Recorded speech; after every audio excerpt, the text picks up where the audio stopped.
মানে কোনো একটা নির্দিষ্ট প্রক্রিয়ার মধ্য দিয়ে যেতেন, সেই সমস্ত ব্যাপার আপনারা আগে শুনেছেন। এখন সেই রকম একটি ফ্যামিলির সাথে সম্পৃক্ত একজন আগেও এসছেন ভূতফেমে, আজকে তিনি এসছেন আবার আমাদের মাঝে, এবং তিনি সেই ধরনের একটা ঘটনা শোনাবেন যে ঘটনাটা খুবই খুবই অদ্ভুত।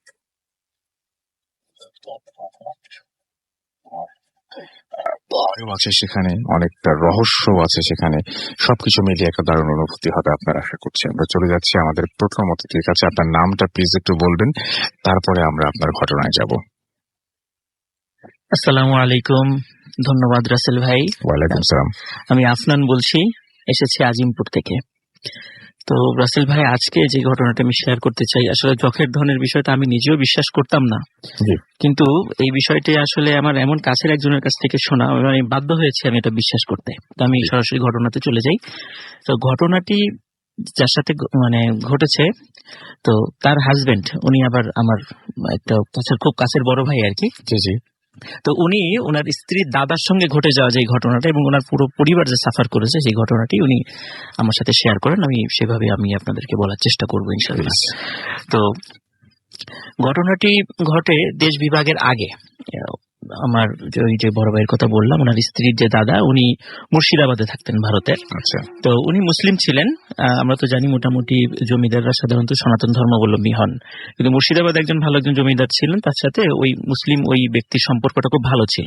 তো ভালো, যেহেতু উনি অনেক বড় মাপের একজন জমিদার ছিলেন, তো উনি ওনার বেশ কিছু জায়গা এবং জমিদার একটা অংশ ওনাকে দেখাশোনা করার জন্য দিলেন, যে এই জায়গাটা জমিদারি মানে তুমি করো। আচ্ছা। তো দেখা যাচ্ছে যে উনি খুব ভালো মতো প্রজাদের সাথে খুব ভালো আচরণ করেন, মানে খুব ভালো ওখান থেকে রেভিনিউ কালেকশন হয়। তো যার কারণে ওনার প্রতি ওই জমিদারের বিশ্বস্তটাও খুব ভালো ছিল। কিন্তু আস্তে আস্তে উনি মানে খুব ক্রুয়েল হয়ে পড়েন তার প্রজাদের উপরে, বিভিন্ন ধরনের নির্যাতন করতে থাকেন, বিভিন্ন ধরনের মানে এই ধরনের আর কি জমিদাররা যা করে আর কি। তো কোন এক সময় একজন তান্ত্রিক এসে ওনাকে বলেন যে তুমি তো ভালো টাকা পয়সা ইনকাম করেছো, তো তোমার এই টাকা পয়সাগুলো তো একটু রক্ষণাবেক্ষণ করার দরকার। তো তুমি রক্ষণাবেক্ষণ করার জন্য আমি যেটা যেটা বলি তুমি সেটা করো। তো বলে ঠিক আছে, আপনি যেভাবে বলবেন আমি সেভাবে করব। তো উনি বলেন যে মানে একটি পরিবারের সন্তান হতে হবে একজনই, এবং সেটা হতে হবে কন্যা সন্তান, তার বড় কোনো ভাই বোন থাকা যাবে না, এবং সেটা হতে হবে তার বয়স হতে হবে 5 থেকে 8-এর মধ্যে, এবং তার বাবা মারা যেতে হবে, এরকম আর কি। মানে শুধু মা থাকবে আর সন্তান থাকবে। তো এইরকম একটা ছোট বাচ্চা কন্যা শিশুকে তুমি জোগাড় করো।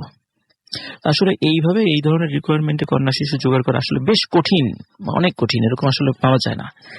তো এরকম অনেক খুঁজে খুঁজে উনি একটা পেলেন, যে ওনার জমিদারির থেকে পাশে একটু দূরে, একটু জঙ্গলের পাশে একটি কুড়ে ঘর আছে, ওখানে একজন মহিলা, উনি আবার চোখে দেখে না, অন্ধ আর কি।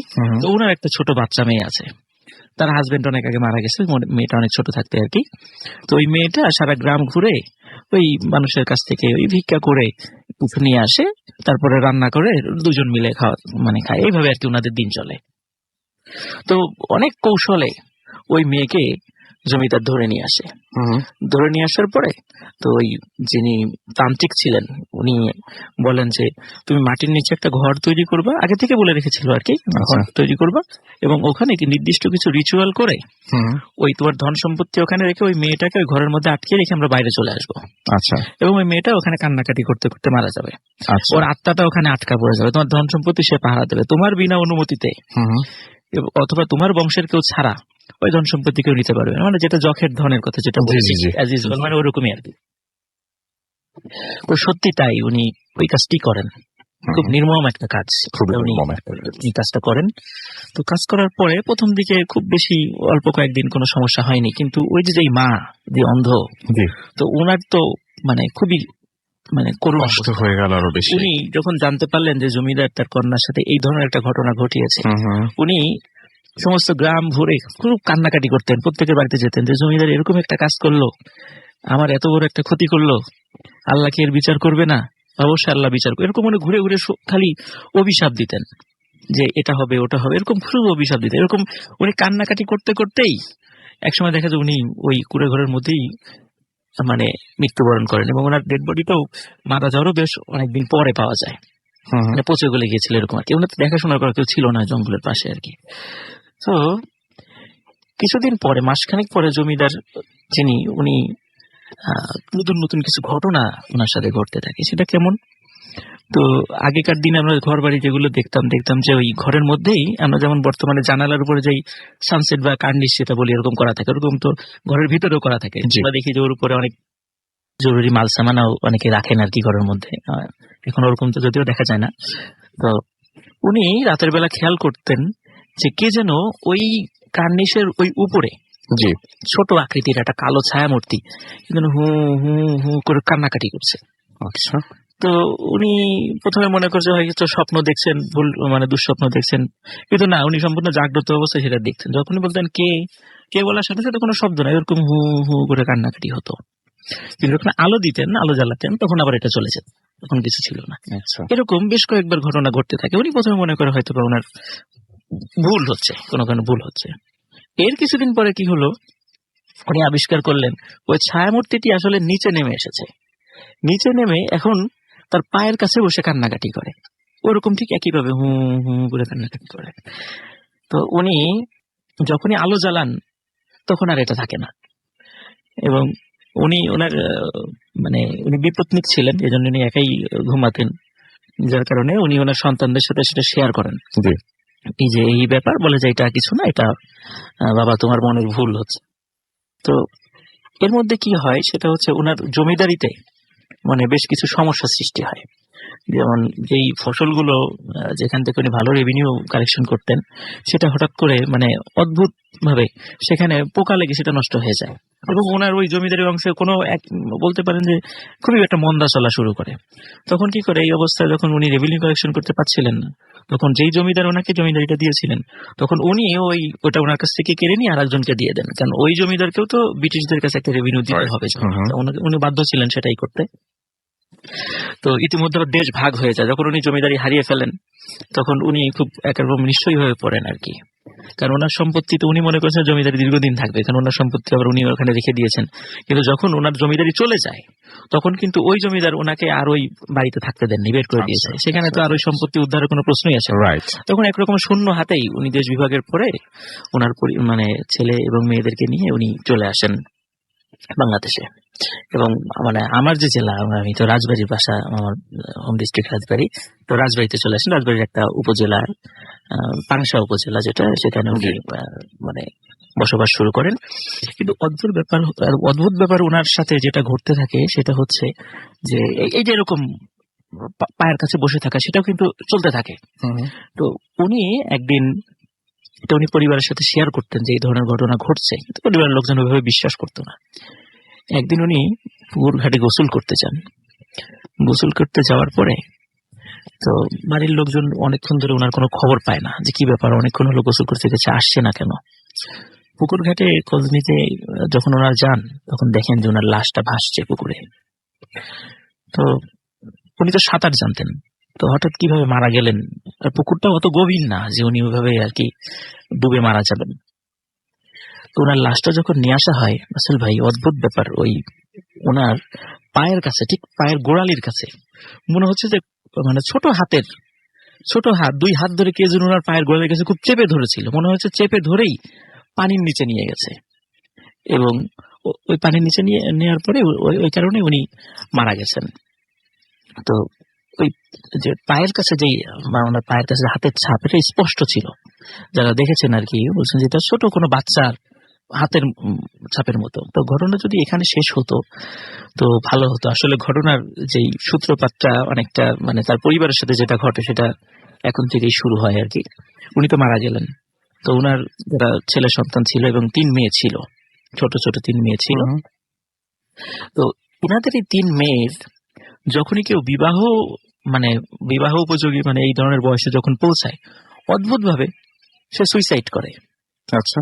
এবং 3 মেয়ে কোনো কারণ ছাড়া, কোনো ঝগড়াঝাটি ছাড়াই বিয়ের কথা হয়, হঠাৎ করে দেখা যায় ওনারা গলায় ফাঁস দিয়ে আত্মহত্যা করেছেন। এর কোনো কারণ কেউ বলতে পারে না, যে কি কারণে, কি ঝগড়া হয়েছিল, কিছুই না, কিন্তু আত্মহত্যা করেছে। এরপরে যেটা হয় যে এই তিনজন মেয়ে তো মারা গেল, সুইসাইড করলো। ওই ওনার যে ছেলে সন্তানরা ছিল, তারাও তো বিয়ে করেছে, তাদেরও সন্তান হয়েছে। দেখা যাচ্ছে ওনাদের যে সন্তানরাও হয়েছে তাদের ভিতরে কন্যা সন্তান যারা ছিল এরাও যখন ওই বিবাহ উপযোগী বয়সে পৌঁছায়, বিবাহের কথাবার্তা শুরু হয় বা এরকম কিছু শুরু হয়, তখন তারাও ওই ফাঁস দিয়ে আত্মহত্যা করে। জি, তো এখন দেখা যাচ্ছে যে এরকম চলতেই থাকে। তো ওনার যারা আত্মীয় স্বজন ছিল তারা বেশ ভালো, যারা পরহেজগার ব্যক্তি, ওনাদের সাথে যোগাযোগ করেছিলেন যে আসলে এটা কেন হচ্ছে। তো ওনারা বললেন আসলে এটা অভিশাপের ফল, এটা অভিশাপের কারণে হচ্ছে। তো বলছে এটা অভিশাপ কাটানোর উপায় কি? কিন্তু ওনারা বলছে আপনি আল্লাহর কাছে দোয়া করেন, স্বয়ং আল্লাহ তাআলা এটা সমাধান করতে পারেন, কিন্তু আল্লাহ তাআলা কখন করবেন এটা আল্লাহই ভালো জানেন আর কি। তবে অবশ্যই করবেন, কারণ একজনের অপরাধে তো আরেকজন শাস্তি পাবে না। তো ওনারা এটাও বলে দিলেন যে এটা হবে 60-এর গুণিতক, মানে 1 থেকে 7 পর্যন্ত সবাই মারা যাবে। যদি 8 জনের বিয়ে হয়, তার সন্তানাদি হয়, তার মানে অভিশাপটা কেটে গেছে। আচ্ছা, কিন্তু দেখা যায় 8জন যখন 8 নম্বর জন ওই পরিবার থেকে মারা গেল, কন্যা সন্তান, তার মানে হচ্ছে এটা 14 জন পর্যন্ত যাবে। আচ্ছা, যদি দেখা যায় 14 জন মারা গেছে, 15 জনের বেলায় 15 জনও মানে যদি মারা যায় তাহলে বুঝতে হবে সেটা 21 জন পর্যন্ত যাবে। এরকম যদি দেখা যায় 22 জনের যদি বিয়ে হয়ে যায় স্বাভাবিকভাবে, তাহলে মানে বুঝতে হবে এটা শেষ। তো আমি যেই বড় ভাইয়ের কথা বললাম যে ওনার যে স্ত্রী, উনি হচ্ছেন 29 নাম্বার জন, মানে 28 জনের পরে। আমার এই বড় ভাই যখন ওই কলেজে পড়তেন তখন ওই ভাবিকে উনি পছন্দ করেন, কিন্তু ভাবিকে যখন বিয়ের প্রস্তাব দেন ওই ভাবি কিছুতেই রাজি হচ্ছিলেন না। তো অনেক মানে রিকোয়েস্ট করার পরে ওই ভাবি তখন বললেন যে ওনাদের পরিবারের সাথে এই একটা ঘটনা আছে, যে উনি 29 নাম্বার, যদি উনি মারা যান অযথা, মানে উনি খুব শঙ্কিত ছিলেন হয়তো উনিও মারা যাবেন, স্বাভাবিক। তো মানে অলরেডি 28 জন মারা গিয়েছেন একটা ফ্যামিলির, একটা পরিবারের, এই অভিশাপের কারণে হোক আদি কারণে হোক, আল্লাহ পাক ভালো জানেন, বাট মারা গেছেন। এবং 29 নাম্বার, এবং ঠিক এই বিয়ের আগ দিয়ে আপনি যেটা বলছেন খুব রহস্যজনক ভাবে তারা সুইসাইড করেন। তো ন্যাচারালি তারও অনেক ভয় থাকার কথা, আরো অনেক ভয় থাকে। তবে যে ভাইয়ের কথা বললাম আর কি, আমার এক বড় ভাই, তো উনি বললেন যে যাই হোক হবে, আমি এটা দেখে নিতে চাই। তো অদ্ভুত ব্যাপার যে আল্লাহর অশেষ রহমত, ওনাদের বিয়েটা হয়। এবং বিয়ে হওয়ার পরেও ওনাদের আর্থিক অবস্থা ভালো ছিল, ওনারা স্বামী স্ত্রী উভয় হজ করে আসেন। পরবর্তীতে ওনারা বর্তমানে সৌদি আরবে আছেন, ওনাদের একটা বেবিও হয়েছে, ওনারা খুব ভালো আছেন, এখন অভিশাপটা কেটে গেছে আলহামদুলিল্লাহ। সেটা খুব ভালো একটা খবর, এবং এখনো পর্যন্ত মানে সেই জন্য এই ঘটনাটা জানতে পারলাম আমরা, আদারওয়াইজ এই ঘটনাটা কেউ বলার মতোই থাকতো না, মানে এটা মর্মান্তিক একটা ঘটনা। তবে মজার বিষয় আসল ভাই, ওই যে বড় ভাইয়ের কথা বললাম যে উনি ওকে বিয়ে করবেন কি করবেন না, এই বিষয়টা কিন্তু আমার সাথে শেয়ার করেছিল। আচ্ছা, আমার সাথে শেয়ার করেছিল, তখন আমি বলেছিলাম ভাই মানে এটা আপনি করেন, এটা করেন, সাহস করে উদ্যোগ নেন। হয়তোবা ওই মেয়েদের সাথে যাদের বিয়ে হওয়ার কথা ছিল ওনারা হয়তো বিষয়টা জানতেন, আমার মনে হয় ওনারা হয়তো কোনো কারণে রাজি হন নাই, এরকম হয়তোবা কাপুরুষতার পরিচয়। আপনি সাহস করে আল্লাহর নামে এরকম সাহস করেন, ইনশাআল্লাহ আল্লাহ তাআলা আপনার ওসিলায় অন্তত এই বিপদটা কাটিয়ে দিতে পারে পরিবারের উপর থেকে। এবং সত্যি কিন্তু আসলে তাই। তবে আসলে একটা বিষয়, ওই যে উনি ওনার যে দাদা যে ওই যে সম্পত্তিটা রেখে দিয়েছিলেন, এটা সম্পর্কে আমি পরবর্তীতে জানতে পেরেছি। সেটা হচ্ছে যে অনেক গ্রামের লোক জানতেন যে ওই পুরাতন ওই জমিদার বাড়িতে ওই সম্পত্তি গেড়ে রাখা হয়েছিল। তো অনেকেই নাকি এটা লোভে পড়ে মানে গিয়েছিলেন সেটা বের করে আনার জন্য। তো অদ্ভুত ব্যাপার হচ্ছে, যেই ওই মাটি ঘোরার চেষ্টা করে তারাই নাকি দেখে মাটি থেকে প্রচুর সাপ বের হয়ে আসছে, সাপ বের হয়ে এসে ওদেরকে ধাওয়া করে, কিন্তু তারা সাপ একটাকেও মারতে পারে না। অদ্ভুত ব্যাপার, মারতে পারে না, বরং বড় ধরনের সাপ তাদেরকে ধাওয়া করে, তারা অনেক দূরে চলে যাওয়ার পর দেখে সাপ কিছু নেই। তো এটা নাকি ঘটেছে ওখানে, আমি শুনেছি ওনাদের কাছ থেকে শুনেছি, সত্য মিথ্যা আমি বলতে পারবো না। তবে যে যখের যে ধন, যেটা আমরা শুনি, যে আসলে আমি বিশ্বাস করতাম না এই ঘটনা ঘটার পরে, যে আসলে যে এই ধরনের অভিশাপ যে মানুষের থাকে, এবং আমার প্রত্যক্ষ করা আর কি কিছু ব্যাপার, এটা আমি আজকে লিসেনারদের সাথে শেয়ার করলাম আর কি আপনার মাধ্যমে। ধন্যবাদ। অনেক ধন্যবাদ আপনাকেও, এবং আপনার ঘটনার জন্য আপনাকে অনেক ধন্যবাদ। এবং সত্যি কথা বলতে কি, যে মানুষ সারা জীবন ধরে যেটা অর্জন করেন সেটা আসলে যদি অর্থ বা সম্পদ হয়, এবং সেটার উপর এক ধরনের লোভ বা অনেক কিছু থাকে, আমার কাছে খুব আজব লাগে যে মানে অর্থ এবং সম্পদ, এই দুটো জিনিস, মানে অর্থ সম্পদ যাই বলি না কেন, এটা এমন একটা জিনিস মানুষ সাধারণত বিলিয়ে দিতে চায় না, কিন্তু এই সারা জীবন ধরে সে যে জ্ঞান বা যা কিছু অর্জন করে সেটা বিলিয়ে দিলে কিন্তু আরো বাড়ে, কমে না। তো সম্পদের প্রতি মানুষের এই ধরনের লোভ বা এই ধরনের সবকিছু মানে সংকীর্ণতা বা যাই বলি না কেন, সেটা থেকে এরকম ধরনের ঘটনাগুলো জন্ম নেয়। এবং 29 নাম্বার যিনি এই বংশের, তার জীবনে পরিবর্তন এসেছিল বলে এই ঘটনাটা আমরা জানলাম। আমাদের এখানে বেশ কিছু SMS রয়েছে। চন্দন আমাদের SMS করেছেন এবং গৌতম খুলনা থেকে, এবং আমাদেরকে তানভীর ময়মনসিংহ থেকে SMS করেছেন, তার কাছে খুব ভালো লাগছে। জ্যাকলিন নাটোর থেকে SMS করেছেন, ফার্স্ট স্টোরিটা was very nice. Limon Shahriar আমাকে লিখেছেন, ফুর্তিতে থাকতে লাইক করি, তাই রেডিও ফুর্তির সাথেই থাকি, এবং ভয় পেতে ভালো লাগে তাই ভূত এফএমের সাথেই থাকি। Thank you very much for being with us. আমাদেরকে কাইয়ুম মানিকগঞ্জ থেকে SMS করেছেন, এছাড়াও SMS করেছেন পারভেজ চট্টগ্রাম থেকে, এবং কাইয়ুম ফ্রেন্ডদের নিয়ে শুনছেন। ডেডম্যান অনিক খুলনা থেকে আমাদের SMS করেছেন, এবং SMS করেছেন আমাদেরকে মুগদা ময়মনসিংহ থেকে, ফার্স্ট স্টোরিটা ভালো ছিল।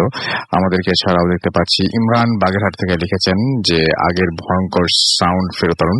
এটা কিন্তু আগের সাউন্ডটাই বাজছে, আপনি ঠিক আগের সাউন্ড বলতে কোনটা বোঝাচ্ছেন আমি বুঝি না, আমি খুব কনফিউজড হয়ে যাই আসলে।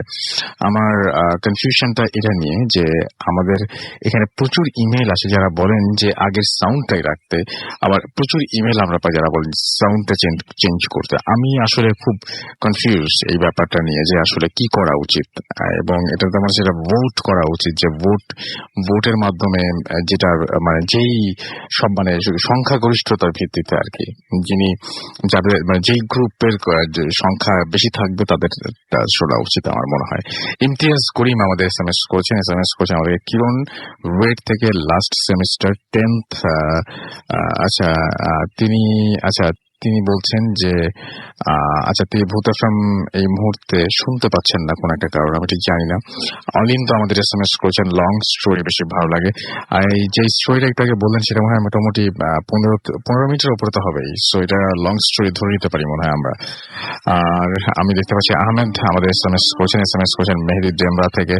আমি একটু বেশি করে বলবো যে আপনারা চারপাশে অনেকের কাছেই অনেক ভয়ঙ্কর ঘটনা শোনেন, সেই ঘটনাগুলো শুনেও আমাদের লিখে পাঠাতে পারেন, বা যিনি যার ঘটনা তাকে উৎসাহিত করতে পারেন আমাদের কাছে ঘটনা পাঠানোর জন্য। আমরা চলে যাব আমাদের পরবর্তী অতিথির কাছে। In the mean time SMS করতে পারবেন আমাকে, এবং ইন দ্য মিন টাইম আপনি আমাদেরকে অবশ্যই ফেসবুক পেজে ভিজিট করে জানাতে পারবেন আপনার মতামত। চলে যান www.facebook.com/radio.furti and www.facebook.com/bhutfm.russell এই দুটো অ্যাড্রেসে, এবং আমি দেখতে পাচ্ছি অলরেডি এখানে অনেকেই জয়েন করেছেন।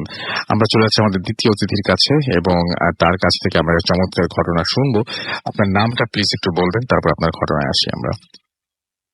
আমার নাম আব্দুর রৌফ, আমি আসছি টঙ্গী থেকে। ওকে, আব্দুর রৌফের একটা পরিচয় আমি দিয়ে দিই। জনাব আব্দুর রৌফ উনি রাতের বেলায় প্রচন্ড বিজি থাকেন, কাজকর্ম করেন রাতের বেলায় তিনি, এবং তিনি তার কাজ ফেলেই একরকম এসছেন এখানে আমাদের অনুরোধে।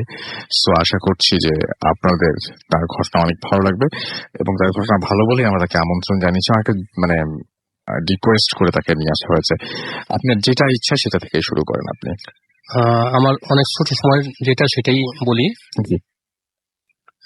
ঘটনাটা শুরু করার আগে তার পারিপার্শ্বিক কিছু বললে মানে বুঝে সুবিধা হবে। আমার ছোটবেলা থেকে অনেক অভ্যাস ছিল প্রচুর ছবি দেখা, প্রতি শুক্রবার দিন ছবি দেখতাম। প্রথম শো কখনো মিস যেত না, তো ক্রমান্বয়ে আস্তে আস্তে যদি প্রথম শো না পেতাম, দ্বিতীয় শো না পেলে তৃতীয় শো, প্রতি শুক্রবার দিনই ছবিটা দেখে বাসায় আসতাম। তো যাই হোক, কোন এক সময় বাংলাদেশে একটা ছবি হয়েছিল, ছবিটার নাম ছিল বেদিন। তো আমার বাসা ছিল তখন তেজগাঁয়ে, বাড্ডাতে। তো ওখান থেকে আমি গেলাম ফার্মগেটে ছবি দেখার জন্য, ওখানে সুযোগ পেলাম না। ওখান থেকে চলে গেলাম সদরঘাটে একটা সিনেমা হল আছে, নাম হলো রূপমহল। তো ওটাতে গিয়ে লাইন ধরলাম, প্রথম শো পেলাম না, দ্বিতীয় শো পেলাম না, তৃতীয় শো পেলাম না, এভাবে গিয়ে লাস্ট যেটা টিকিট পেলাম রাত 9টা থেকে 12টা। তো সেটা দেখলাম, দেখার পর মাঝখানে বিদ্যুৎ চলে গেছিল, ছবি শেষ হইতে প্রায় 1:30 বা 2টার মতো বেজে গেছিল। তো ওখান থেকে বের হইলাম, বের হওয়ার পর কোনো রিক্সা নাই, কোনো কিছু নাই। তো ওখান থেকে বের হয়ে আসলাম, হেঁটে যাওয়া শুরু করলাম। তো রূপমহল সিনেমা হল থেকে বের হয়ে সামনে আসলে ভিক্টোরিয়া পার্ক থেকে সামনে আসলে কোর্ট থেকে আর একটু সামনে আসলে রাজশাহ বাজার। তো রাসামাজারের মোড়ে যখন আসলাম তখন হঠাৎ করে কোথা থেকে এক পাগল আসলো, এসে আমার সামনে বলতেছে দাঁড়া, তোর পকেটে সিগারেট আছে, ওখান থেকে আমাকে একটা সিগারেট দে। তো আমি আর কোনো দ্বিধাবোধ করলাম না, তো আমার পকেট থেকে একটা সিগারেট বের করে তাকে দিলাম এবং আগুনটা ধরা দিলাম। ধরা দিয়ে সামান্য হয়তো 50 গজ সামনে গেলাম, একটা রিক্সা পেলাম। তো রিক্সায় চড়লাম, রিক্সা চড়ে রিক্সাওয়ালার সাথে বিভিন্ন কথা বলতে বলতে আসতেছি। তো আসলাম বিজয়নগর মোড়, বিজয়নগর থেকে কাকরাইল হয়ে শান্তিনগর হয়ে ওই রিক্সাওয়ালা রামপুরা বাজারে এসে বলে আর যাবে না। তো আমার কিছু করার নেই, তো ওকে যতটুকু ভাড়া ওর সাথে চেষ্টা করা হয়েছে ততটুকু তাকে মিটাই দিয়ে রামপুরা বাজার থেকে আমি হেঁটে আসা শুরু করলাম। তখন কিন্তু আপনারা জানেন, যারা অনেক বয়স্ক আছেন তারা হয়তো জানেন, রামপুরা রুটটা তখন নতুন তৈরি করা হইতেছিল, যেটা রামপুরা ব্রিজ থেকে বিশ্ব রোড পর্যন্ত তখন নতুন মাটি ফেলাইতেছিল, লাল মাটি। আর রামপুরা ব্রিজের অল্প একটু সামনেই একটা বিশাল বড় বট গাছ। তা আমি রামপুরা ব্রিজের কাছে এসে আর একটা সিগারেট ধরাইলাম, একটা সিগারেট ধরাবো, ঠিক ওই টাইমে ওই পাগলটা কোথায় জেনে আইসা বলতেছে, তোকে তো নিষেধ করলাম রাতে যাওয়ার জন্য, তুই আবার রওনা দিতে হোস, আর আইসা পড়ছো যেহেতু সাবধানে যাইস। তো বিশ্বাস করবেন তখন কিন্তু রামপুরা ব্রিজে ওঠার জন্য সরাসরি কোনো রোড ছিল না। এটা উত্তর পাড়ে ছিল একটা বাঁশের সাঁকোর মতো, আর দক্ষিণ পাড়ে ছিল একটা কাঠের স্লিপার, যেটা দিয়ে উঠতে তো আমি কাঠের স্লিপারটা পার হয়ে উঠলাম রামপুরা ব্রিজটা পার হলাম, আবার বাঁশের সাঁকো দিয়ে এপারে আসলাম। ব্রিজে ওঠার আগেই আমি একটা যেহেতু ওই পাগলটা বলছিল সাবধানে যাইস, সেই জন্য একটা লাঠি জোগাড় করে নিয়েছিলাম। আচ্ছা, লাঠি জোগাড় করে নিয়ে এপারে আসলাম। আসার পর সিগারেটটা টানতে কিছু দূর যাওয়ার পর হঠাৎ করে বৃষ্টি আবার শুরু হলো। বৃষ্টি শুরু হতে আমি দৌড় দিয়ে গিয়ে ওই বট গাছের নিচে দাঁড়ালাম। আচ্ছা, বট গাছের নিচে দাঁড়ানোর পর তো হাতে যে সিগারেটটা ছিল ওটা বৃষ্টির ফোঁটা মনে হয়ে পড়ছিল, তো ভিজে গেছিল মেবি। তা আমি চেষ্টা করছিলাম টেনে ওটাকে আবার সজীব করার জন্য। তো যখন একটু সজীব হয় না তখন ওটাকে ফেলে দিলাম। ফেলে দিয়ে আমি পিছন দিকে তাকায় দেখি অনেকগুলো কুকুর আমাকে ঘেরাও করে ধরছে এবং মুখ দিয়ে গড় গড় আওয়াজ করতেছে। তো আমি কি করলাম, দূরে যাই জানি পরে বুকে ফু দিলাম, আর আমরা যে এটা কমন একটা দোয়া পড়ি লা ইলাহা ইল্লাল্লাহ, এটা পড়ে একটু পড়ি, আর লাঠিটা দিই কুকুরের দিকে, কুকুরকে মারার জন্য। কুকুরগুলো একটু পিছনে যায়, আমি আবার একটু আগাই। এই করতে করতে কিছু দূর যাওয়ার পর হঠাৎ করে কুকুরগুলো ভ্যানিশ হয়ে গেল। তো ভ্যানিশ হয়ে গেল আর আমি টেনশন করে নেই, আর একটু আগানোর পর যেটা এখন যেটা বর্তমানে মেরুল বাড্ডার কাছাকাছি, মানে প্রায় কাছাকাছি এসে গেছি। ওটা আমি হঠাৎ করে কোথায় যেন একটা দমকা বাতাস আসলো, দমকা বাতাস এসে আমাকে রাস্তায় ফেলে দিল। কাদার মধ্যে আমি টালমাটাল হয়ে পড়ে গেলাম। তো যখন আমার হুঁশ ফিরল তখন দেখতেছি আমার বুকের মধ্যে কি যেন বসে আছে এবং আমার মাথাটা মাটির মধ্যে, কাদা মাটির মধ্যে দাবানোর চেষ্টা করতেছে। তা আমি অনেক চেষ্টা করতেছি, উঠতে পারছি না। এক সময় আমি তাকে ঘুষি দেওয়ার চেষ্টা করলাম, ঘুষিটা প্রতিটা ঘুষি মনে হয় যে কোনো একটা তুলার বস্তার মধ্যে গিয়ে লাগতেছে। যতই চেষ্টা করি তো ওর সাথে ধস্তে এক পর্যায়ে আমি বেহুশ হয়ে গেছি। আচ্ছা, বেহুশ হয়ে গেছি। কখন সেই সময়টা যে কখন তাও আমি নির্ধারণ বলতে পারবো না। তো যখন আমার হুশ হয় তখন আমি দেখি ওই যে জেলেপাড়া, যেটা মেরুল, ওর কোনার মধ্যে একটা জায়গায় একটা দোকান ছিল, ওই মুদি দোকানের সামনে আমাকে শোয়া রাখছে মানুষ। আমি উঠে দেখলাম অনেক লোকজন জড়ো হয়ে আছে, আমাকে দেখতেছে। তার মধ্যে 2-4 পরিচিত ছিল, যেহেতু আমি তখন দক্ষিণ পাড়টা থাকি। তো ওরা জিজ্ঞেস করছিল, কি রে দোস্ত, কি হয়েছে, কোথা থেকে আসলি? তো আমি আর কাউকে কিছু না বলে দ্রুত চলে যাই বাড়ি থেকে। আচ্ছা, ছিল আমার ঘটনা। আপনার কাছে আরো চমৎকার ঘটনা আছে, সেই ঘটনাগুলো নিয়ে আমরা ফিরে আসবো। একটা ছোট্ট বিরতি নিতে হচ্ছে আমাদেরকে। তার আগে একটু ফেসবুকে যারা লেখালেখি করছেন তাদের কথার কাছে যাই, এবং আমি দেখতে পাচ্ছি যে আকরাম হোসেন আমাদের মনিরামপুর যশোর থেকে লিখেছেন যে সেকেন্ড স্টোরিটা তার কাছে বেশ ভয়ের লেগেছে। অসম শো লিখেছেন রেজওয়ান রহমান ঝুমা। এছাড়া আমাদেরকে সাজ্জাদ হোসেন লিখেছেন তিনি সবসময় ভূত এফএম শোনেন, তিনি সব ভূত এফএম শুনি, সবসময় ভূত এফএম শুনে যেতে হয় মিন করছেন।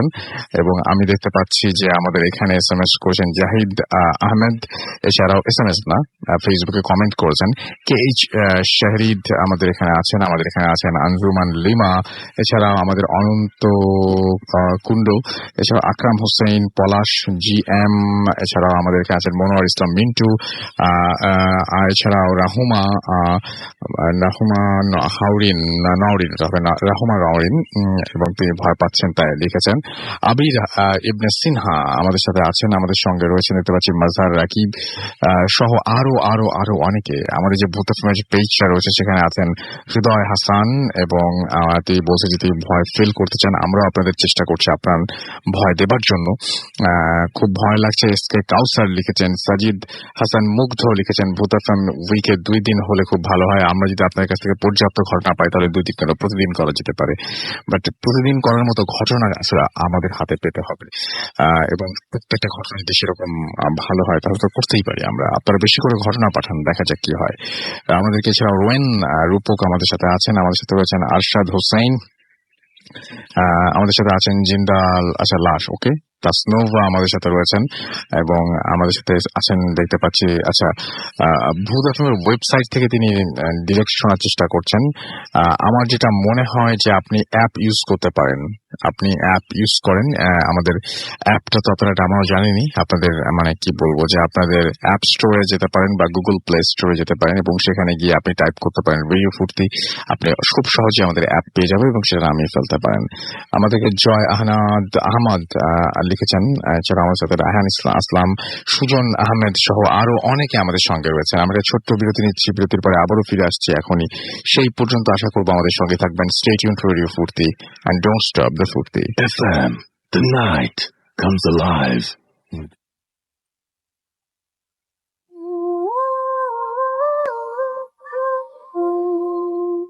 Yes, and the night comes alive with Gramin Phone শুনছেন সবসময় রেডিও 43.0 FM। আমি রাস্তায় আছি সাথে, এবং একটার পর একটা দারুণ দারুণ ঘটনা শুনছি আমরা, এবং পাচ্ছি আপনাদের SMS। রোমান আমাদের দেখতে পাচ্ছি ময়মনসিংহ থেকে SMS করেছেন, এবং তিনি বলছেন যে স্টোরি অনেক ভালো ছিল। নীলাকাশ বাপ্পি আমাদের নারায়ণগঞ্জ থেকে লিখেছেন, তার কাছে অবশ্য ভয় লাগে না। যুবায়দা চিটাগং থেকে আমাদের SMS করেছেন, এবং তিনি জিজ্ঞেস করেছেন SMS পড়ি না কেন। আমাদের সেলিম সিঙ্গাইর SMS করেছেন এমডি ইমরান সালিখা থেকে, এছাড়া আমাদেরকে SMS করেছেন বাহার খিলগাঁও থেকে, জিলান আমাদের SMS করেছেন, সৌরভ SMS করেছেন সিলেট থেকে, এছাড়া এমডি বুলবুল আমাদের SMS করেছেন তেজগাঁও থেকে, আমাদেরকে দিশা SMS করেছেন ময়মনসিংহ থেকে, শফি আমাদের SMS করেছেন আমাদেরকে দেখতে পাচ্ছি, এছাড়াও খিলগাঁও থেকে নাম লেখেননি। রাইসা আমাদের SMS করেছেন দৌলতপুর কুষ্টিয়া থেকে, হিমেল মন্ডল SMS করেছেন আমাদেরকে তনু এবং আনু খুলনা থেকে, আসমিলা ওয়াবদা খুলনা থেকে SMS করেছেন, এবং ফার্স্ট স্টোরিটা তার কাছে সবচেয়ে ভালো লেগেছে সেটা তিনি জানিয়েছেন। সোহাগ আমাদের SMS করেছেন রাজেন্দ্রপুর থেকে, এবং তিনি এবং তার ওয়াইফ শেলি দুজনে শুনছেন। এছাড়া আমাদের সাথে আছেন দেখতে পাচ্ছি হাসান খান, আমাদের সাথে আছেন জ্যোতি, এছাড়াও রাসেল আহমেদ সহ আরো অনেকে আমাদের সঙ্গে রয়েছেন। যাই হোক, আমরা চলে যাবো এখন আমাদের পরবর্তী ঘটনায়, আমাদের প্রথম অতিথির কাছে আরো একবার, এবং আশা করছি যে এই ঘটনাটা আপনাদের ভালো লাগবে। ঘটনাটা খুবই অদ্ভুত, আমি এরকম অদ্ভুত ঘটনা শুনিনি, কিন্তু যিনি বলছেন তিনি বলছেন যে এলাকার ঘটনা, সেই এলাকার ঘটনাটা প্রচলিত খুবই। তো চলুন শুনে আসি, কিন্তু আমার কাছে খুব অদ্ভুত লেগেছে, এবং আপনার কাছে কেমন লাগবে সেটা আমাকে অবশ্যই আমাকে জানাবেন। আপনার নামটা প্লিজ আরেকবার বলবেন, এবং তারপর আপনার ঘটনায় যাবো আমরা। আসসালামু আলাইকুম লিসেনার্স, আফনান এগেইন। তো এখন যেই ঘটনাটি শেয়ার করতে যাচ্ছি, তো এই ঘটনাটি রাজবাড়ী জেলার বিনোদপুর এলাকায় ঘটে যাওয়া ঘটনা। যারা রাজবাড়ী জেলার লোক যারা শুনছেন তারা হয়তো বা এলাকাটি নাম অবশ্যই জেনে থাকবেন। তো আমি সরাসরি ঘটনাতে চলে যাচ্ছি। ঘটনাটির সময়টা ছিল 1998, যখন 98 যে বন্যার যে সময়টা চলছিল ওই সময়ের যে ঘটনা। তখন আমি বিনোদপুর একটি মাদ্রাসা রয়েছে, আমি সেই মাদ্রাসারই ছাত্র ছিলাম। তো আমাদের মাদ্রাসার যেহেতু মানে অ্যাকোমোডেশন ব্যবস্থা ওই সময় অতটা ভালো ছিল না, তখন বেশ কিছু ছাত্ররা মসজিদেই ঘুমাতো হয়। মসজিদে যিনি মুয়াজ্জিন সাহেব ছিলেন উনিও একসাথে আমরা ঘুমাতাম আর কি। তো একদিন রাত, ওই সময় শীতের সময় ছিল, রাত প্রায় 12টার দিকে হঠাৎ দেখি মসজিদের দরজায় কে যেন নক করছে। বলছে রেজাউল ভাই, মানে মুয়াজ্জিন সাহেবের নাম ছিল রেজাউল। তো বলছে রেজাউল ভাই দরজাটা একটু খোলেন। তখন উনি ঘুম থেকে উঠে দরজাটি খুললেন। খোলার পরে দেখুন তারই পরিচিত লোক, প্রতিবেশী আর কি। তো বললেন ভাই, ওই আমার এক আত্মীয় মারা গেছে, আপনাকে এখন একটু যেতে হবে, লাশটাকে দাফন করতে হবে ভোরের আগেই। তো ভোরের আগে কেন? এত তাড়াহুড়া কেন? বলে সেটা পরে বলবো, আপনি এখন আমাদের সাথে একটু চলেন। তখন উনি অতটা সাত পাঁচ না ভেবেই উনি শীতের প্রয়োজনীয় কিছু জামা কাপড় সাথে নিয়ে উনি তাদের সাথে গেলেন। তার বাসার থেকে খুবই কাছে, হেঁটে 10 মিনিটের পথ মাত্র। তো ওখানে যাওয়ার পর উনি ওই বাড়িতে, উনি জানতেন যে ওনারা বেশ অনেকগুলো জয়েন্ট ফ্যামিলি আর কি, অনেক পরিবার একসাথে বসবাস করতেন, বিশাল উঠান আর কি, আগে থেকে চিনতেন। ওখানে যাওয়ার পরে উনি দেখলেন যে বাড়িতে একটা লোকও নাই, মানে সবগুলোর দরজা জানালা বন্ধ, এবং উঠানে মাত্র 2-3টি চেয়ার রাখা আছে আর একটা খাটিয়া রাখা আছে। তখন উনি চিন্তা করলেন, যদি কোনো বাড়িতে কোনো লোক মারা যায় তো অনেক লোক থাকার কথা, তো এখানে একটা লোকও নাই, মাত্র 2-3টি চেয়ার, আর যে আমাকে ডেকে নিয়ে এসেছে সে সহ 2জন লোক দাঁড়িয়ে আছে সেখানে। উনি দেখে মনে করলেন হয়তোবা কোনো অসৎ উদ্দেশ্যে ওনাকে ডেকে আনা হয়েছে, বা ওনার ক্ষতি করবেন বা ওনাকে মেরে ফেলবেন, এই টাইপের কোনো কারণে ওনাকে ডেকে নিয়ে আসা হয়েছে। এই বলে, এই চিন্তা করে উনি ঘুরে দৌড় দিতে যাবেন, এমন একটা অবস্থা। তো তখন তারা বললেন যে, রেজাউল ভাই আপনি ভয় পেন না, আসলে বাড়ির যত লোকজন ছিল আমরা আসলে সরিয়ে দিয়েছি সঙ্গত কারণে, যেটা আপনি পরে বুঝতে পারবেন। এখন আসেন লাশের কাছে যায়, আপনার ভয়ের কোনো কারণ নেই, আসেন। তখন উনি একটু আশ্বস্ত হলেন। তারপর ভয়ে ভয়ে মন নিয়ে উনি ওই লাশের ঘরে গেলেন, যে লাশ একটি চকির উপরে শোয়ানো আছে, লাশটি একটি কাপড় দিয়ে ঢাকা। তখন বলেন যে, রেজাউল ভাই এই লাশ আপনাকে এখন এটাকে গোসল দিতে হবে, আমাদের গোসলের পানিটাই সবকিছু গরম করা আছে, আপনি আসেন আমরা এটাকে কাজ শুরু করি। তখন যখনই ওই কাপড়টি লাশের উপর কাপড়টি উনি সরিয়েছেন, উনি যা দেখেছেন এটা আসলে ভয়ঙ্কর একটা ব্যাপার। উনি দেখলেন লাশের সব ঠিক আছে, কিন্তু মুখটা, চেহারাটা আর আসলে মানুষের মতো নাই, এটা একটা বিশেষ প্রজাতির একটা প্রাণীর মতো হয়ে গেছে। এটা দেখে উনি এত ভয় পেয়েছেন, উনি আল্লাহু আকবার বলে চিৎকার দিয়ে ঘর থেকে বাইরে বের হয়ে এসেছেন। বললেন যে এই লাশের গোসল দেওয়া আমার পক্ষে সম্ভব নয়। তখন ওই লোকরা বললেন যে আসলে এই কারণেই আমরা বাড়ির যত মহিলা ছিল, বাচ্চা ছিল, তাদেরকে অন্য জায়গা পাঠিয়ে দিয়েছি, কারণ ওনারা এই লাশ দেখলে খুব ভয় পাবে। এখন যেভাবেই হোক, যদি সকালবেলা লোকজন এরকম শুনে যে একজন মানুষের চেহারা বিকৃত হয়েছে, অনেকে দেখতে আসবে। তো এটা আসলে একজন মানুষের জন্য, সে যত খারাপই হোক, এটা একজন মানুষের জন্য সম্মানজনক নয়। এজন্য আমরা চাই ভোরের আগেই লাশটা দাফন করতে, এজন্য আমাকে সহযোগিতা করেন। তখন উনিও আর কি করা, উনি রাজি হলেন, লাশের গোসল করানো হলো। এবং আপনি যেটা বলছিলেন যে লাশের মুখমণ্ডলটা কেমন ছিল, আর একবার যদি সবাই। মুখমণ্ডল একটা বিশেষ প্রাণীটার নাম আমি উল্লেখ করতে চাচ্ছি না, আচ্ছা, আমরা খুবই এটা অপছন্দ করি, একটা বিশেষ প্রাণী, তো ওইটার মতো চেহারা হয়ে গেছিল। তো বেশ ভয়ঙ্কর ছিল, বেশ ভয়ঙ্কর, খুবই ভয়ঙ্কর ছিল। একটা মানুষের চেহারা যদি ওরকম হয়ে যায়, সেটা তো আসলে কিভাবে দেখা যায়, মানে সমস্ত বডি মানুষের মতো, কিন্তু মুখটা একটা প্রাণীর মতো, এটা আসলে খুবই ভয়ঙ্কর। এটা আমরা কল্পনা করলেই বুঝতে পারছি আর কি। তো লাশটা গোসল করানোর পরে, কাফন টাফন পরানোর পরে খাটিয়ে ধরার জন্য উনি সহ সর্বসাকুল্যে 10 থেকে 12 জন ব্যক্তি ছিল এখানে, 10 থেকে 12 জন। তখন বললো যে ভাই চলেন আমরা কবরস্থানে গিয়েই আমরাই জানাজা করিয়ে লাশটা দাফন করব। তখন উনি গেলেন। তো জায়গাটা যেখানে কবর যেটা হয়েছে, রাজবাড়ি যারা আছেন তারা হয়তো একটু খেয়াল করবেন যে এটা লোকশেড যে জায়গাটা আছে রাজবাড়িতে, তো লোকশেডের ওই জায়গাটা এমনিতেই হন্টেড, অনেকেই সেটা জানেন। তো ওইখানে একটা মুসলিম কবরস্থান আছে, ওই কবরস্থানে ওই লাশটা দাফন হয়েছিল। তো ওইখানে যখন লাশটা নিয়ে গেলেন, নিয়ে যাওয়ার পরে দেখলেন যে লাশ ওই কবরের কাছে 2 জন ব্যক্তি বসা, যারা কবর খুঁড়েছেন। তো কবরের কাছে যাওয়ার পরে মুয়াজ্জিন সাহেব, মানে রেজাউল, উনি খুব ধমক দিলেন ওই 2 জনকে, যে কি ব্যাপার, তোমাদের তো অনেক আগে থেকেই জানি যে তোমরা ভালো কবর খোঁড়ো, তোমাদের তো জানা উচিত যে একটা কবরের মাপ কেমন হতে হবে, তো তোমরা এই বাচ্চাদের মতো করে কবর খুঁড়েছো কেন? এটা কি বাচ্চার কবর? ওনারা বলতেছেন যে ভাই আপনি তাকিয়ে দেখেন ডানে বায়ে কি পরিমাণ মাটির স্তূপ জমা হয়ে আছে, এখানে মিনিমাম 5-6টা কবরের মাটির স্তূপ জমা হয়ে আছে এখানে। তো কি কারণে এরকম? বলে আমরা ঠিক মাপ মতোই কবর খুঁড়ি, কিন্তু কবর খোঁড়ার পরে কিছুক্ষণ পরে আবার যখন কবরের দিকে তাকাই, দেখি কবরটি ডানে বায়ে সামনে পিছনে ছোট হয়ে এসেছে। তখন আমরা আবার সেটা খুঁড়ি, আবার খোঁড়ার পরে কিছুক্ষণ পরে তাকিয়ে দেখি ঠিক একই অবস্থা, ডানে বায়ে সামনে পিছন থেকে চেপে এসেছে। আমরা একাধিকবার এই কাজটা করেছি। এই যে যত মাটি দেখছেন, মাটি ঢিবি হয়ে গেছে, এটা সেই মাটি। আমাদের পক্ষে নতুন করে আর কবর করা সম্ভব না, আমরা ক্লান্ত হয়ে গেছি। এই অল্প জায়গার মধ্যেই এনাকে দাফন করতে হবে, আমাদের পক্ষে সম্ভব নয়। তখন কি করা? এখন কবরটা রাসেল ভাই এত ছোট হয়ে গেছিল যে ওনার যে স্বাভাবিক যে দেহের যে মাপ, এই মাপে আসলে কবরে রাখা যাচ্ছিল না। এটাই আমার কাছে খুব অস্বাভাবিক লেগেছে। বাধ্য হয়ে ওনার হাঁটু ভাঁজ করে ওনাকে কবরে রাখতে হয়েছে। কবরে যে ব্যক্তিটি ওনাকে নামিয়েছেন, উনি নামার পরে হঠাৎ করে বলছেন যে এই তাড়াতাড়ি আমাকে টেনে তোল, আমার পা দুটো মনে হচ্ছে অবশ হয়ে গেছে, আমি উঠতে পারছি না কবর থেকে। তখন অন্যরা তাড়াতাড়ি করে ওনাকে সেখান থেকে টেনে তুললেন।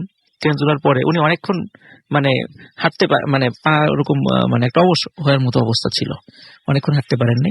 তো যাই হোক, ওনার পাটা ঠিক হওয়ার পরে তারপর সেখানে কবরের উপরে প্রথমে বাঁশ দেয়া হয়। বাঁশ দেওয়ার পরে যখনই একটা চাটাই বিছানো হয়েছে, তখনই হঠাৎ করে ভিতর থেকে মট মট মট মট আওয়াজ শুরু হয়ে গেছে, মনে হচ্ছে হাড় ভাঙার আওয়াজ। তো ওই আওয়াজ যখনই ওই আশেপাশে যারা ছিল, ওই কবর যারা দিচ্ছিল, যখনই তাদের কানে এসেছে, ওনারা ভয় পেয়ে সবাই যে যার সর্বশক্তি নিয়ে দৌড়ে অনেক দূরে সরে গেছেন। তো ওই যে মুয়াজ্জিন সাহেবের কথা বললাম, উনিও খুবই ভয় পেয়েছেন। ভয় পেয়ে উনিও দূরে সরে গেছেন, কিন্তু উনি চিন্তা করছেন এখন উনিও যদি ভয় পান তাহলে তো আসলে একজন লোক ওখানে থাকবে না কবরের মাটি দেওয়ার মতো। তখন উনি অন্যদেরকে সাহস করে মানে সাহস দিচ্ছেন যে তোমরা এদিকে আসো, আসলে ওটা কিছু না, এমনি শব্দ, এটা আমাদের মনের ভুল, রাতের বেলা তো হয়তো মনের ভুল হয়েছে, তোমরা আসো। তো তারপরে সবাই আসলেন। আসার পরে দ্রুততার সাথে কবরটা দেওয়ার পরে সবাই চলে গেলেন। চলে যাওয়ার পরে রাসেল ভাই পরবর্তীতে যেটা আমি জানতে পেরেছি যে সেটা হচ্ছে যে ব্যক্তিটি উনি যার কবরটা দেয়া হয়েছিল আর কি, উনি ব্ল্যাক ম্যাজিক প্র্যাকটিস করতেন এবং ওনার সন্তান যারা ছিল শিশু বয়সেই সন্তানরা মারা যায় এবং ওনার স্ত্রীও মারা যান, এবং ওনার স্ত্রী মারা যাওয়ার পর উনি আর বিবাহ করেন নাই, এবং উনি বিভিন্ন লোক ব্ল্যাক ম্যাজিকের জন্য তার কাছে আসতো, তো উনি সেগুলো করে দিতেন। তো আমরা যে ঘটনাটি, এই ঘটনাটি একজন বর্তমানে ওই শবযাত্রার সাথে যে 10-12 জন ছিল, এর ভিতরে একজন ব্যক্তি এখন পর্যন্ত জীবিত আছেন। উনি বিনোদপুর হাফেজিয়া মাদ্রাসার ওই মসজিদের মুয়াজ্জিন সাহেব, ওনার নাম রেজাউল। যারা এই ঘটনার মানে যদি সত্যতা যাচাই করতে চান, সেক্ষেত্রে রাজবাড়িতে বিনোদপুর এলাকার ওই বিনোদপুর হাফেজিয়া মাদ্রাসার মসজিদের মুয়াজ্জিন সাহেব এখনো জীবিত আছেন, ওনাদের কাছ থেকে এই ঘটনাটা আসলে সত্যতা যাচাই করতে পারেন। তো এখানে রাসেল ভাই আসলে এই যে ব্ল্যাক ম্যাজিক আছে ব্যাপারটা, যে আসলে আমরা অনেক সময় দেখা যাচ্ছে ব্ল্যাক ম্যাজিকের সহযোগিতাও করি পরোক্ষভাবে, কিন্তু আসলে এর পরিণতিটা কি, এটা আসলে কিন্তু আল্লাহ তাআলা দুনিয়াতেই অনেক সময় দেখিয়ে দেন, আমাদেরকে সতর্ক করে। ধন্যবাদ রাসেল ভাই। এটা এবং এটা মানে যারা প্র্যাকটিস করেন বা যাদের এর প্রতি আগ্রহ আছে তাদেরকে আসলে মানে উৎসাহ দেওয়ার তো কোনো কারণই নাই। আমরা মানে কি বলবো যে আমরা খুব হার্ডলি আমরা নিষেধ করব, মানে আমরা খুবই নিষেধ করবো খুব মানে এই ধরনের কোনো কিছুতে না যাওয়া, এবং মানে এটার পরিণতি খারাপ হোক আর ভালো হোক, এটা নিষিদ্ধ জিনিস আমরা কেন প্র্যাকটিস করব, সেটাই মানে সেটাই আমাদের কাছে সবার কাছে কাম্য। এবং আশা করছি এই ঘটনা আপনাদের অনেক ভালো লেগেছে। আমরা চলে যাবো আমাদের পরবর্তী ঘটনা। ইন দ্য মিন টাইম আপনারা আমাদের SMS করুন, এবং SMS করতে হলে মোবাইলের মেসেজ অপশনে গিয়ে টাইপ করতে হবে ফুর্তি, FORTI ফুর্তি, স্পেস দিয়ে লিখতে হবে আপনার নাম, স্পেস দিয়ে আপনার মেসেজ পাঠিয়ে দিতে হবে 9840 নাম্বারে। আমাদের ইমেল অ্যাড্রেস হচ্ছে bhutfm@radiofuርቲ.fm which is BHWTFM@radio.FORTI.FM। আপনার নাম, ঠিকানা এবং ফোন নাম্বার সহ আপনার জীবনে ঘটে যাওয়া বা আপনার জানা সেরা ঘটনা লিখে পাঠিয়ে দিন আমাদেরকে, এবং ঘটনার শুরুতে অবশ্যই উল্লেখ করুন যে এই ঘটনাটা আপনি স্টুডিওতে এসে শেয়ার করতে চান নাকি আপনি চান আপনার ঘটনা আমরা পড়ে শোনাই। আমরা SMS পড়বো কিছু। সিয়াম আমাদের SMS করেছেন, আমাদের SMS করে নিতে পারছি যে মুস্তাফিজুর রহমান, এছাড়াও আমাদেরকে SMS করেছেন অভি গাজীপুর থেকে, নুরহান আমাদের SMS করেছেন, শেখ হিসাম আমাদের SMS করেছেন, আমাদের SMS করেছেন দেখতে পাচ্ছি অনেকদিন পর শুনছি ভালো লাগছে, ইমতিয়াজ করিম চুয়াডাঙ্গা থেকে আমাদের SMS করেছেন এবং তিনি শুনছেন অ্যাপ দিয়ে, ইউসুফ গাজীপুর থেকে আমাদের SMS করেছেন, সৌদা ময়মনসিং থেকে আমাদের SMS করেছেন, সাভার শাহরিয়ার থেকে শাহরিয়ার আমাদের SMS করেছেন। সৈকত আমাদের SMS করেছেন কাল তার কলেজে প্রিটেস্ট এক্সাম দোয়া করতে বলেছেন সবাইকে। আশা করছি যে আপনার এক্সাম অনেক ভালো হবে, কিন্তু এখন আপনার নিশ্চয়ই রেস্টে চলে যাওয়া উচিত।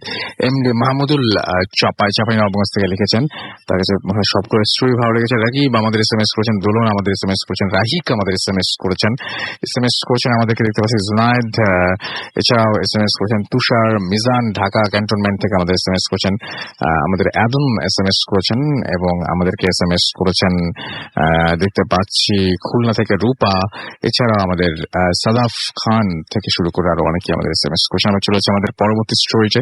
আপনার নামটা প্লিজ আরো একবার বলবেন, তারপরে আমরা চলে আসবো আপনার ঘটনায়। জি, আমার নাম আব্দুল রউফ।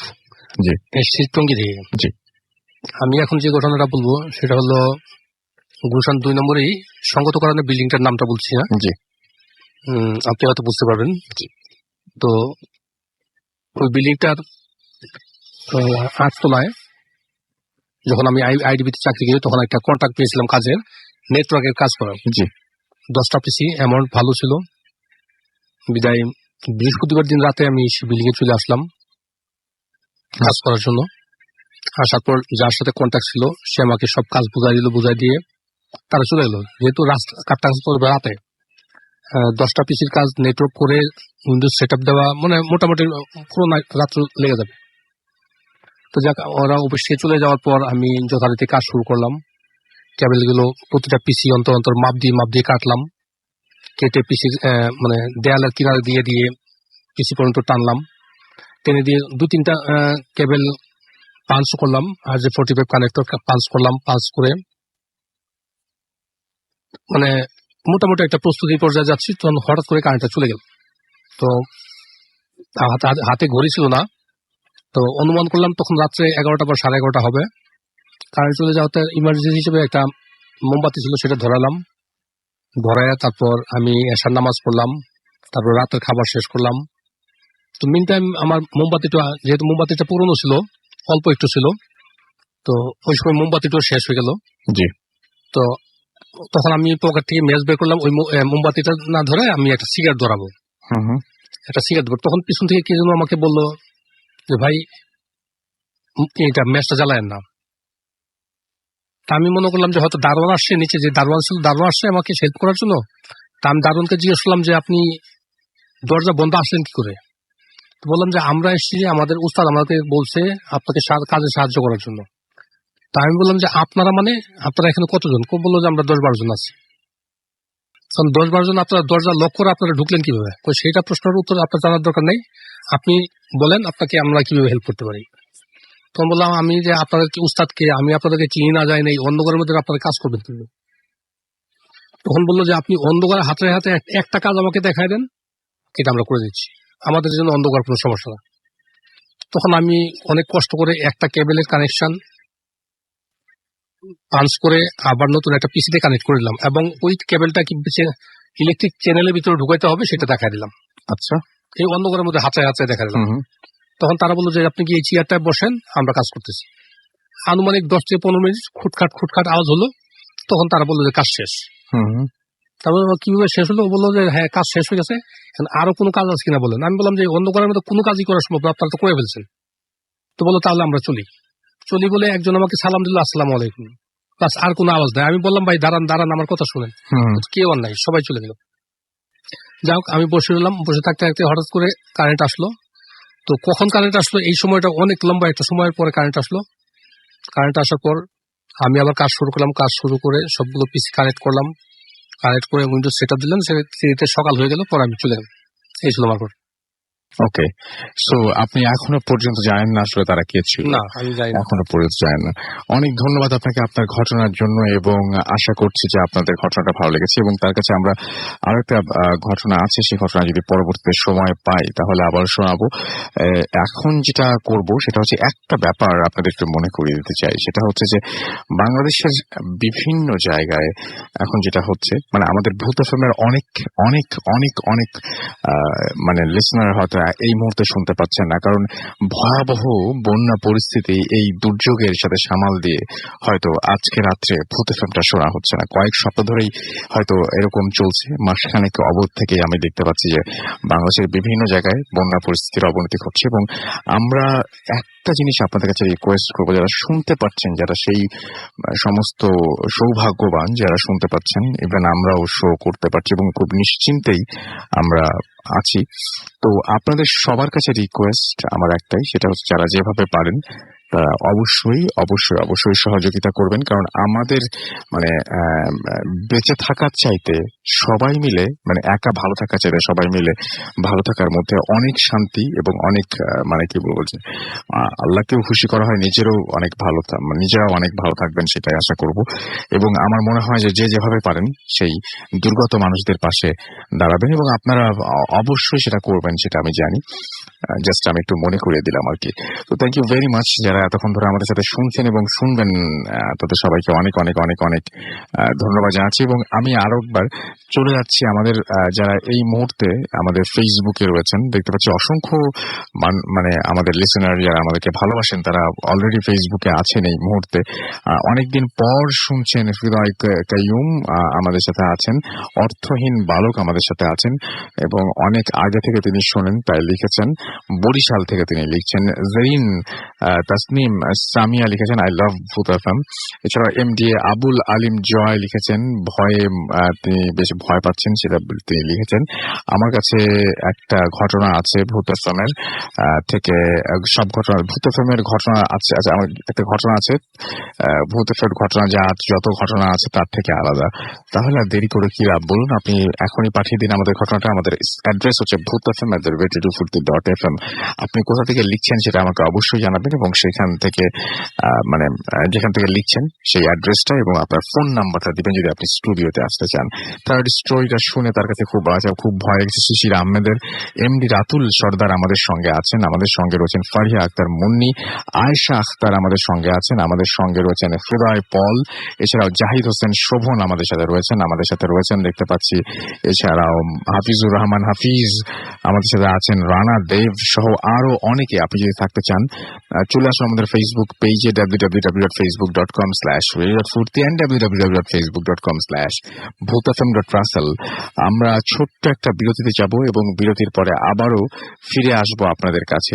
সো আশা করব যে সেই পর্যন্ত আমাদের সঙ্গে থাকবেন। আমাদের চমৎকার অডিও ক্লিপ রয়েছে, আমাদের কাছে চমৎকার ঘটনা রয়েছে, যে ঘটনাগুলো আপনাদের শোনার বেশি ভালো লাগবে, এবং আমাদের কাছে রয়েছে বেশ কিছু ইমেল, আরো কিছু নতুন অতিথি রয়েছেন। সুতরাং অবশ্যই অবশ্যই আমাদের সঙ্গে থাকুন। স্টে টিউনড টু রেডিও ফুর্তি এন্ড ডোন্ট স্টপ দ্য ফুর্তি।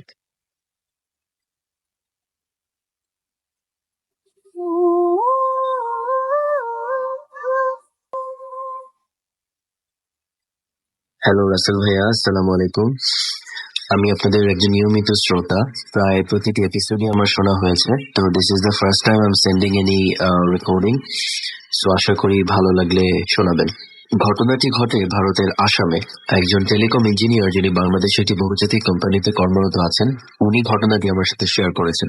আমি কোম্পানিটির নাম বলছি না, because it's a very renowned company and সবাই এটা চেনে। তো এনিওয়ে, উনি আসামে যখন ওনার পোস্টিং ছিল, তো ওখানকার একজন ইনফ্লুয়েন্সিয়াল লোক তার ছেলের চাকরির জন্য একটি সিভি শাহাদাত ভাইকে ফরওয়ার্ড করে। তো ছেলেটি রেগুলার ইন্টারভিউ, রিটেন টেস্ট, সব রেগুলার প্রসেস ফলো করে ছেলেটার চাকরি হয়। And he was a very bright young recent graduate. তো শাহাদাত ভাইয়ের আন্ডারেই ছেলেটির অ্যাপয়েন্টমেন্ট হয়। তো ছেলেটি টেলিকম ইঞ্জিনিয়ার ছিল বলে আপনি জানেন যে টেলিকমে বিভিন্ন টাওয়ার থাকে রিমোট এরিয়াতে, সেই টাওয়ারগুলো রেগুলার বেসিসে ইন্সপেকশনে যেতে হয়, কোয়ালিটি চেক করতে হয় যে টাওয়ারগুলো কাজ করছে কিনা ঠিক মতো, এটা মনিটর করতে হয়। তো একটা সময়ে ছেলেটিকে শাহাদাত ভাই এরকম একটি রিমোট এরিয়াতে পাঠান আসামে। ছেলেটির ফটোগ্রাফির শখ ছিল। তো যাওয়ার আগে শাহাদাত ভাই ওনাকে বলে যে তুমি যখন যাচ্ছ তোমার ডিএসএলআরটা নিয়ে যেও, কাজের ফাঁকে ওখানে তুমি ফটোগ্রাফি।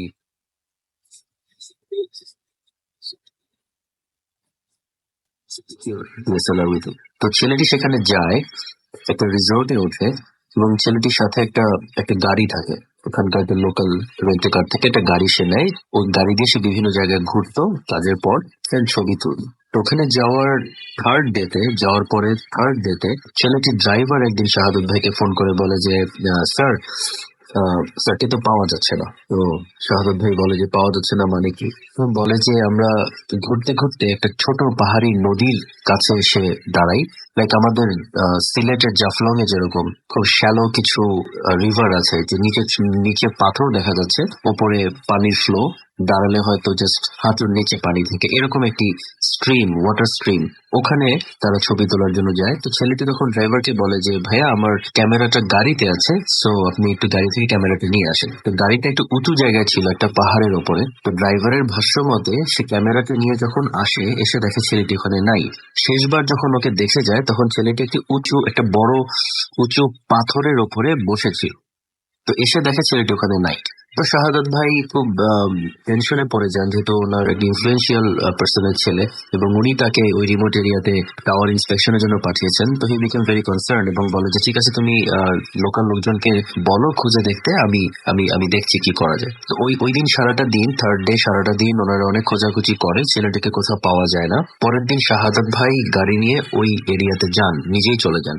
গিয়ে উনি নিজে সারাদিন খোঁজাখুঁজি করেন, ছেলেটিকে কোথাও পাওয়া যায়। So in the end Shahadul ভাই ছেলেটির বাবাকে ইনফর্ম করে। তো ছেলেটির বাবা খবর পেয়ে সাথে সাথে ওখানে ছুটে যান।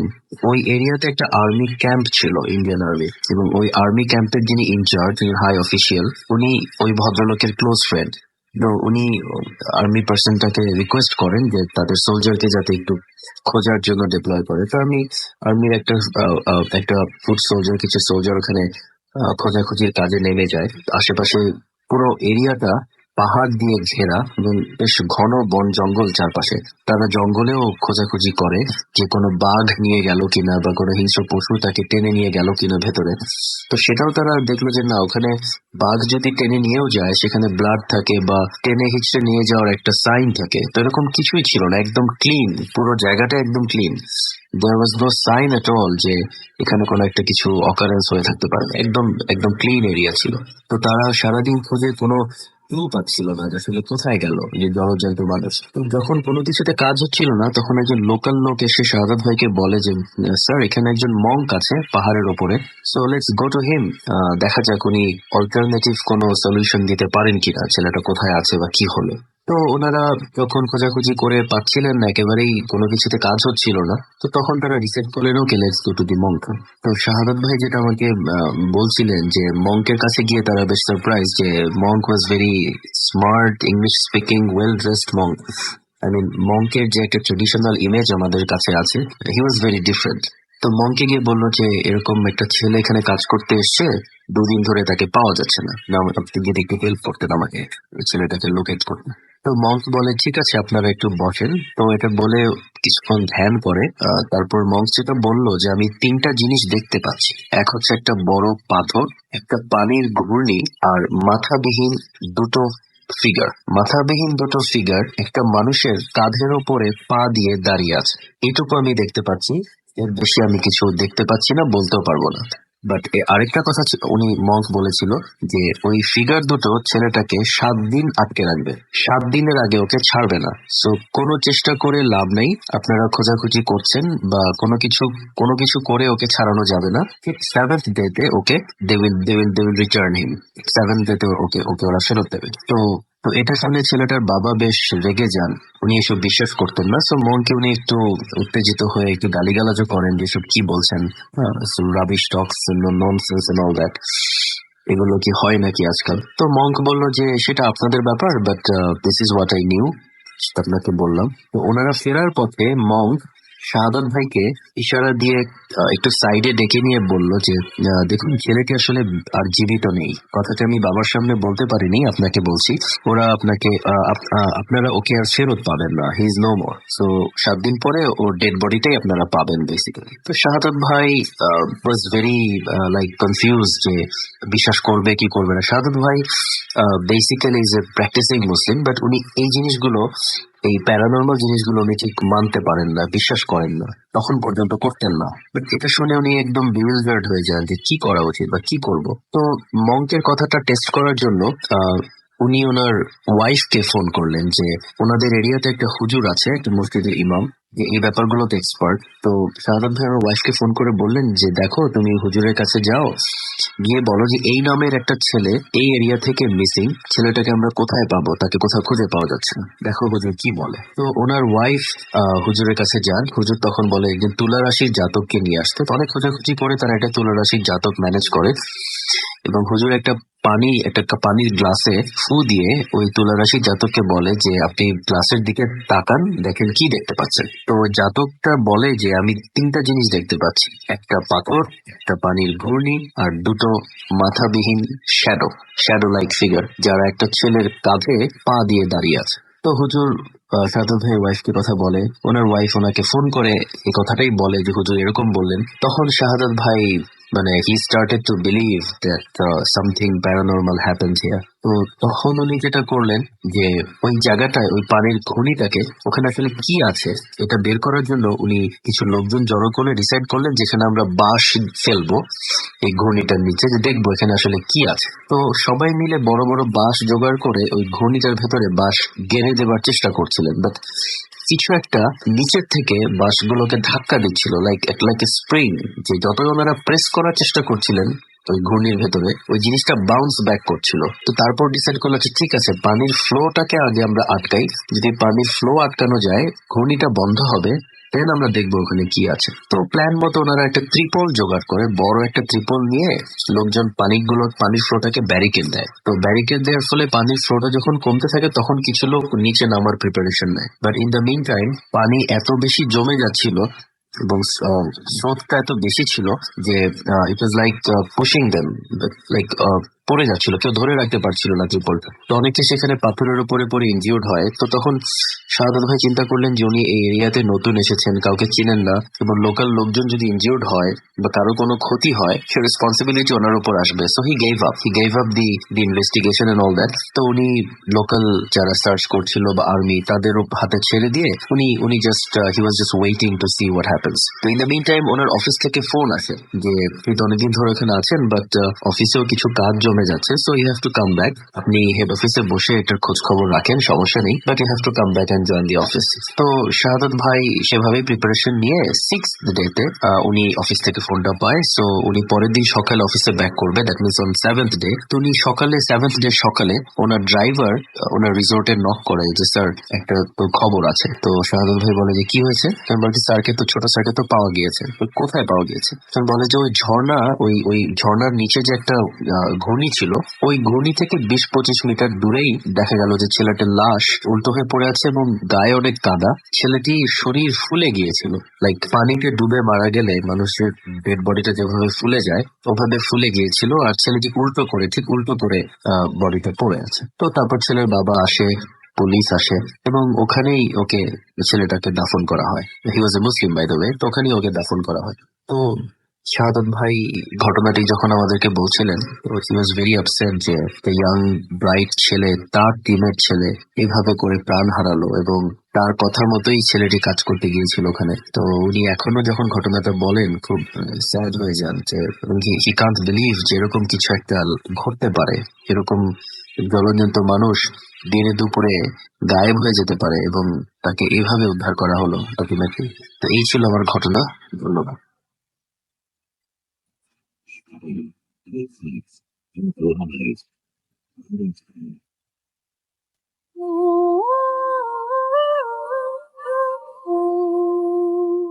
Yes, the night comes alive with গ্রামীণ ফোন। শুনছেন সবসময় রেডিও ফুর্তি 8.2 FM। আমি রাস্তাল আছি সাথে, এবং এই মুহূর্তে আমার সঙ্গে আমাদের অতিথিরাও আছেন, এবং কিছুক্ষণের মধ্যে আমরা তাদের কাছে যাব এবং তাদের ঘটনা শুনবো। তার আগে আপনাকে জানাই কিভাবে আমাদের SMS করতে হবে। আমাদের SMS করতে হলে মোবাইলের মেসেজ অপশনে গিয়ে টাইপ করুন ফুর্তি, FORTI ফুর্তি, স্পেস দিয়ে লিখুন আপনার নাম, স্পেস দিয়ে আপনার মেসেজ পাঠিয়ে দিন 9840 নাম্বারে। আমাদের ইমেল করতে চাইলে আমাদের ইমেল অ্যাড্রেস হচ্ছে bhutfm@radiofurti.fm, which is BHWTFM@radioforti.fm। আপনার নাম, ঠিকানা এবং ফোন নাম্বার সহ আপনার জীবনে ঘটে যাওয়া সেরা ঘটনা লিখে পাঠিয়ে দিন আমাদের কাছে। এবং ঘটনার শুরুতে অবশ্যই উল্লেখ করুন যে ঘটনাটি আপনি স্টুডিওতে এসে শেয়ার করবেন নাকি আপনার ঘটনা আমরা পড়ে শোনাবো। দিস ইজ ভেরি ইম্পর্টেন্ট কিন্তু যে আপনি আপনার ঘটনা পাঠাবেন, বিকজ আপনি যদি ঘটনা না পাঠান তাহলে আমরা আমাদের শো কন্টিনিউ করতে পারবো না, ডিসকন্টিনিউ করতে হবে। So this is very important যে আপনারা ঘটনা পাঠাবেন। অ্যান্ড আমরা সবসময় ওয়েট করি আপনাদের কাছ থেকে এরকম চমৎকার ঘটনা পাওয়ার জন্য। একটা ছোট্ট খবর দিয়ে আবারও ফিরে যাব ঘটনায়, আমাদের সাথেই আর থাকুন সেই পর্যন্ত। আর সেই ঘটনাটি হচ্ছে এইরকম যে আপনারা জানেন যে অলিম্পিকে নিয়ে এখন উত্তেজনাটা চলছে এবং সব জায়গায় কথা একটাই, অলিম্পিক অলিম্পিক অলিম্পিক। এবং অলিম্পিকের দারুণ দারুণ সব টান উত্তেজনাপূর্ণ সব ইভেন্ট রয়েছে এবং সেই ইভেন্ট থেকে শুরু করে মানে উদ্বোধনী অনুষ্ঠান থেকে শুরু করে সবকিছুই অলিম্পিকে খুব অ্যাট্রাক্টিভ, রাইট? সো সেগুলো নিশ্চয়ই আপনি এরকম মানে কি বলবো ঘোলা দেখলে আপনার একদমই ভালো লাগবে না। আপনি নিশ্চয়ই চান যে ঝকঝকে দেখতে, ঝকঝকে পিকচার চান, ক্রিস্টাল ক্লিয়ার সাউন্ড চান। এই ব্যাপারটা আপনার খুব দরকার। তাহলে আপনাকে যেটা করতে হবে সেটা আপনাকে রিয়েল ভিউ টিভি কানেকশন নিয়ে নিতে হবে এবং এটা হচ্ছে একদম গ্রেট একটা এক্সপিরিয়েন্স আপনাকে দিতে পারবে এইচডি চ্যানেল। এবং আপনার কানেকশন বদলে যদি আপনি এখন রিয়েল ভিউ কানেকশনটা নেন তাহলে দেখবেন যে সবকিছু ঝকঝকে হয়ে গেছে এবং প্রতিটা ইভেন্টের টান উত্তেজনাপূর্ণ মুহূর্তগুলোতে আপনার গুজবাম্প হতে বাধ্য। আপনি দেখবেন যে আপনি শিহরিত হচ্ছেন এবং অলিম্পিকের সাঁতার জাম্প থেকে শুরু করে বিভিন্ন মোমেন্টগুলো আপনি এখন অনেক অনেক অনেক অনেক অনেক বেশি এনজয় করবেন with real view connection. So আমার মনে হয় যে এটা ওয়াইজ ডিসিশন হবে যদি আপনি এটা নিয়ে নেন এবং আশা করব যে আপনি এবারে অলিম্পিকটা অনেক মজা করে রিয়েল ভিউ সাথে দেখবেন। আমরা চলে যাচ্ছি আমাদের পরবর্তী অতিথির কাছে এবং না অতিথি না, আগে আমরা একটা ইমেইল পড়তে চাই এবং ইমেইলের পরে তারপরে আমরা অতিথির কাছে আসব। এবং এই ইমেইলটিও পাঠিয়েছেন আমাদের একজন অতিথি এবং দেখি ইমেইলটায় কি রয়েছে। ঠিক যেভাবে লিখেছেন সেভাবেই পড়ার চেষ্টা করছি। লিখছেন, হ্যালো রাসেল ভাই, কেমন আছেন জিজ্ঞেস করবো না, কারণ আমি জানি আপনি সব সময় ভালোর দলে। আমার পক্ষে স্টুডিওতে আসা সম্ভব না। আমি শাহরিয়ার আকিফ, ময়মনসিংহ থাকি। ময়মনসিংহ জেলা স্কুলের পড়াশোনা করেন তিনি এবং তিনি বলছেন আমি যে ঘটনাটি বলতে যাচ্ছি তা আমার নিজের সাথে ঘটা এবং বলা যায় যে ঘটছে, এখনো আমার সাথে সব হয়।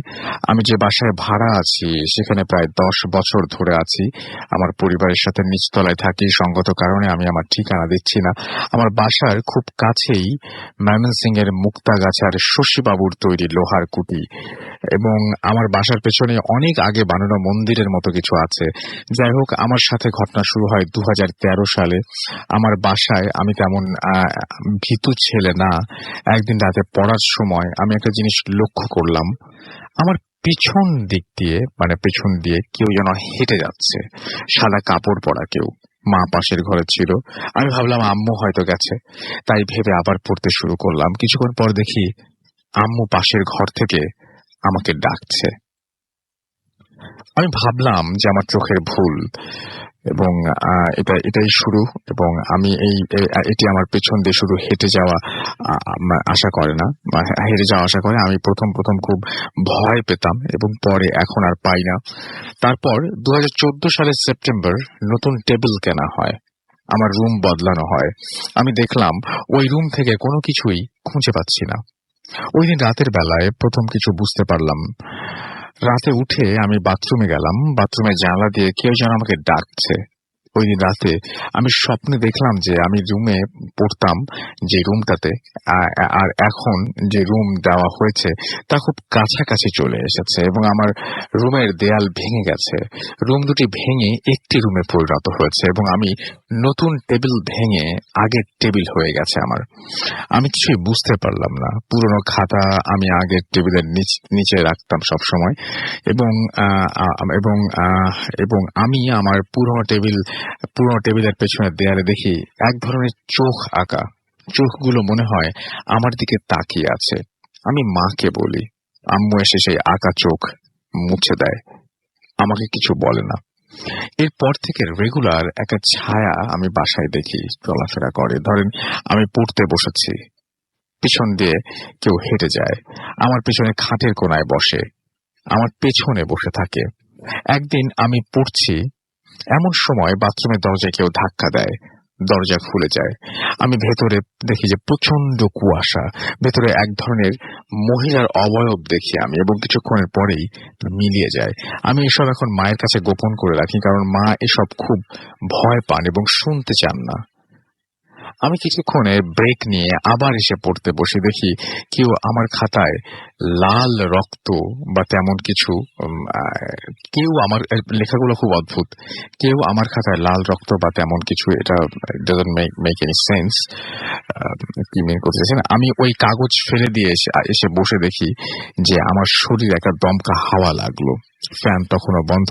আমি যখন পড়তে বসলাম মনে হলো আমার কাঁধে কেউ নিঃশ্বাস ফেললো। আমি পেছনে ফিরতেই দেখলাম যে একটা ছায়া আমার পেছন থেকে উধাও হয়ে গেল। আমি সেদিনের মতো পড়া বাদ দিলাম। আমার দাদার বাবা, তিনি জিন পালতেন, শুনেছি আমি এটা, এবং বাড়িতে এখন এই সব আছে আমি শুনি, লক্ষ্য করি, বুঝতেও পারি বাড়িতে কিছু একটা আছে। কিন্তু আমি বাড়িতে একা একা রাতে ঘুরি, ভয় করে না। সত্যি বলতে কি, এখন আমার বাসায় প্রচন্ড, মানে আগে ভয় করছে না, এখন ভয় করে। মনে হয় কেউ একজন আমার চারপাশে আছে। একা থাকলে নিঃসঙ্গ লাগে, কিন্তু আমার বাসায় মনে হয় আমি একা না। তো রিসেন্টলি কিছু ঘটনা বলি। আমি রাতে ঘুমোতে যাই, তারপরে 1.5 মাস আগে পরপর রাতে ঘুমের মাঝে কিছু স্বপ্ন দেখি। প্রথম রাতে দেখতে পেলাম যে আমি ছোট কাকার সাথে বাসায় এসেছি। আমার কাছে বাসার চাবি, তালা খুলে আমার কাকা ঘরে ঢুকলেন। করিডোর দিয়ে আমার ড্রয়িং রুমের সামনে গিয়ে তালা খুললাম। খুলে দেখি একটি মৃত মানুষ, যে পূর্ব দিকে মাথা এবং পশ্চিম দিকে পা দিয়ে আছে, কাঁথা দিয়ে সারা শরীর ঢাকা। সামনে মাথার কাছে একটা ছেলে বসা। আমি দেখলাম ছেলেটা আমি ভেতরে ঢুকলাম, ওই মৃত মানুষটার মুখের কাপড় সরলাম। আমি দেখলাম আমার লাশ, আমার মৃতদেহ পড়ে আছে সেখানে, নাকে কানে তুলো দেওয়া। পাশে যে আরেক আমি ছিল, তা সেখানে ছিল।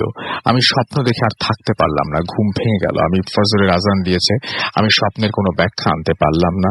আমি স্বপ্ন দেখলাম, আমি ওই স্বপ্নের মাঝে ছিলাম, আমি আমাদের ঘরে পেলাম, এবং শেষে আমার মৃতদেহ। সবচেয়ে বড় বিষয় সেটা হচ্ছে আমি সেখানে একসাথে উপস্থিত কিভাবে, সবগুলো জায়গায় আমি উপস্থিত কিভাবে, আমি আজও জানি না। আমি আম্মুকে বলে যে আমি খারাপ স্বপ্ন দেখেছি, আর কিছুই না। ঠিক তার পরের রাতে স্বপ্নে দেখি আমি ড্রয়িং রুমে শুয়ে আছি। 2 দিন ধরে আমি দেখলাম যে আমার রুমের ভেতরে হাতে কালো কাপড় পরা কেউ ঢুকলো। সে এসেই আমাকে তুললো। আমি দেখলাম সে রুমের মাঝে একটি গোল বৃত্ত আঁকলো, কিছু একটা বলল, এবং লাঠি দিয়ে মাটিতে আঘাত করতেই তা কফিনে পরিণত হলো। আমি সেখানে দেখলাম আমার পায়ের অংশে আমার পায়ের অংশে একটা টোকেনের মতো সেখানে মৃত্যু শাল দেয়া আছে। আমার শালটা মনে আছে, সেটা ছিল 1859। সে আমাকে দেখিয়ে বলল যে তুই কবরটা খুঁড়বি, সেখান থেকে ওই ব্যক্তিকে তুলে ঠিকভাবে কবর দিবি। খোঁড়ার জন্য সে আমাকে একটা বেলচা দিল এবং আমাকে বলল একটা কথা বলবো। এবং যখন সে আমার কাছে আসলো, আমি তার মুখের খানিকটা দেখলাম। একজন মানুষ আগুনে পোড়ানোর পর পানি দিলে যেমন হয় ঠিক তেমন ঝলসে গেছে। আর আমি আর দেখতে পারলাম না। আমি ঘুম থেকে উঠে পড়ি এবং ঘর থেকে কালো কিছু বের হয়ে যায়। আমি রাতে আর ঘুমোতে পারি না। সকালে উঠে আমার কপালে 3টা দাগ দেখতে পাই। আমি অনেক ভেবেও ওই স্বপ্নগুলোর কোনো রহস্য বের করতে পারিনি। এরপর থেকে আমি একা ঘুমানো বাদ দেই। কিছুদিন পরে আমি আগে যে রুমে পড়তাম সেই রুমে মামার সাথে ঘুমোতে যাই। রাত 3টার দিকে আমার ঘুম ভেঙে যায় এবং আমি একটা ছায়া ঘর থেকে বের হয়ে যেতে দেখি। ঘরের পাশেই বাইরে বের হওয়ার পেছনের দরজা। আমি শুনতে পাই কিছু শেয়াল ডাকছে, তাদের মাঝে একজনের কান্নার আওয়াজ পাই। আমি মামাকে ঘুম থেকে তুলি, মামাও সেই শব্দ শোনে এবং ফোনে রেকর্ড করে, এবং সকালে উঠে এই রেকর্ডটা কোথাও কান্নার আওয়াজ পাওয়া গেল না। তাহলে মামা কি ভুল শুনেছিলাম? এখন প্রায় রাতেই শুনতে পাই। আমরা ময়মনসিংহের এমন এক এলাকায় থাকি যেটা ঢাকার যে কোনো অভিজাত এলাকার সমান। এই এলাকায় শেয়াল তো দূরে থাকুক, কুকুরও ঢুকতে পারে না। তাহলে প্রায় প্রতি রাতেই এরা কিভাবে আসে? এবং আমার দরজার পাশেই কোনো একভাবে ডাকে। আমি আর এর কোনো উত্তর খুঁজে পাই না। ও আরেকটা বিষয় বলে রাখি, আমার বাবা মা ছাড়া বাসায় যারা থেকেছেন ও যারা বছরখানেক ওই রুমে ঘুমিয়েছেন তারা ওই ছায়া দেখেছেন, অনুভব করেছেন কেউ পেছনে হাঁটছে। আমার মামা, আমার 2 ছোট বোন, বড় আপু, খালামণি সবাই। আমার এক নানু এই সমস্ত বিষয় অনেক জানেন। তিনি বাসায় এসে ওই রুম এবং ড্রয়িং রুমে ঢুকে বলেছেন বাসায় কিছু সমস্যা আছে এবং বললেন যে এটা আমাদের কোনো ক্ষতি করবে না, কিন্তু এটা আমাদের সাথেই থাকতে চায়। গতকাল রাতের ঘটনা বলি।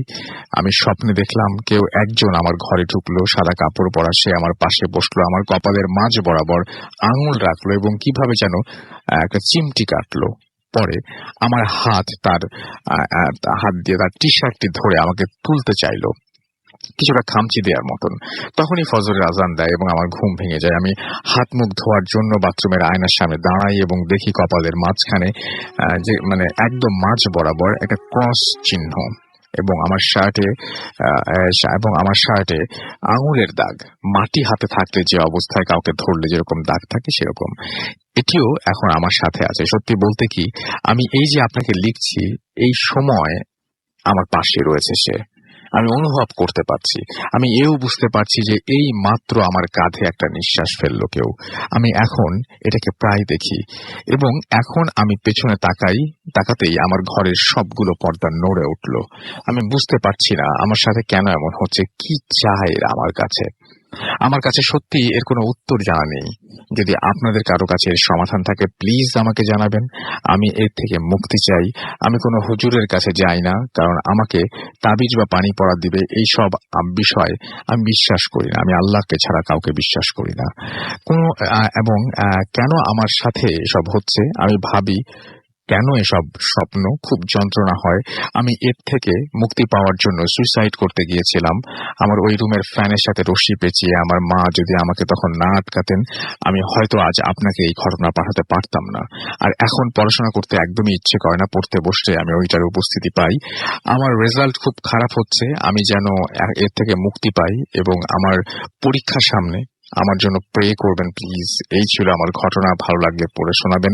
আমার কাছে আরো ঘটনা আছে, আমার পরিবার নিয়ে সময় পেলে পাঠাবো। তো এই ছিল ঘটনা। তো আমি একটা জিনিস রিকোয়েস্ট করব আপনাকে, অবশ্যই আপনি এটা মানে যারা বোঝেন, আমি তো বুঝি না অত কিছু, যারা বোঝেন তাদের সাথে অবশ্যই শেয়ার করেন। আর যদি কোনো মানে হুজুর বা এরকম কারোর সাথে আপনি যদি শেয়ার করতে চান সেটা শেয়ার করতে পারেন। চাইলে আপনি চিকিৎসকের পরামর্শ নিতে পারেন, আপনি ডাক্তারের কাছেও কিন্তু যেতে পারেন। কোন সমস্যা আপনার আছে প্রত্যেকটা জিনিসের প্রত্যেকটা ব্যাপারে খোঁজ নেওয়া উচিত এবং আল্লাহর উপরে ভরসা রাখবেন। এবং অবশ্যই আল্লাহ তাআলার উপর যদি আপনি ভরসা রাখেন তিনি আপনাকে রক্ষা করবেন ইনশাআল্লাহ। তো যাই হোক, এখন যেটা করব সেটা হচ্ছে আমরা আরো কিছু ঘটনা শুনবো, তবে তার আগে যেটা করতে হবে সেটা হচ্ছে একটা ছোট্ট বিরতিতে যেতে হবে। বিরতির পরে আবারও ফিরে আসবো। সেই পর্যন্ত আমাদের সঙ্গেই থাকুন। স্টে টিউনড ফর রেডিও ফুর্তি এন্ড ডোন্ট স্টপ দ্য ফুর্তি।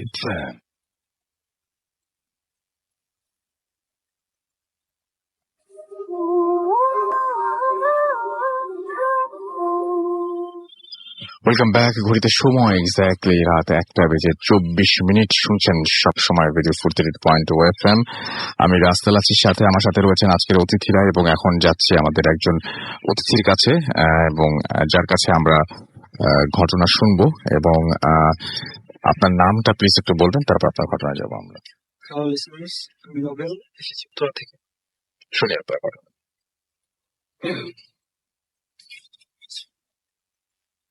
আমি এসএসসি পরীক্ষা দেওয়ার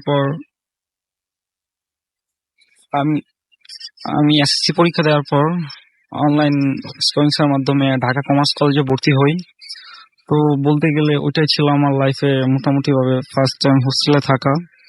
তো ওইখানে অ্যাডমিশন নেওয়ার পর নতুন পরিবেশ, নতুন সিচুয়েশন, নতুন ফ্রেন্ড, একটু সিঙ্ক হতে অনেক টাইম লাগছিল।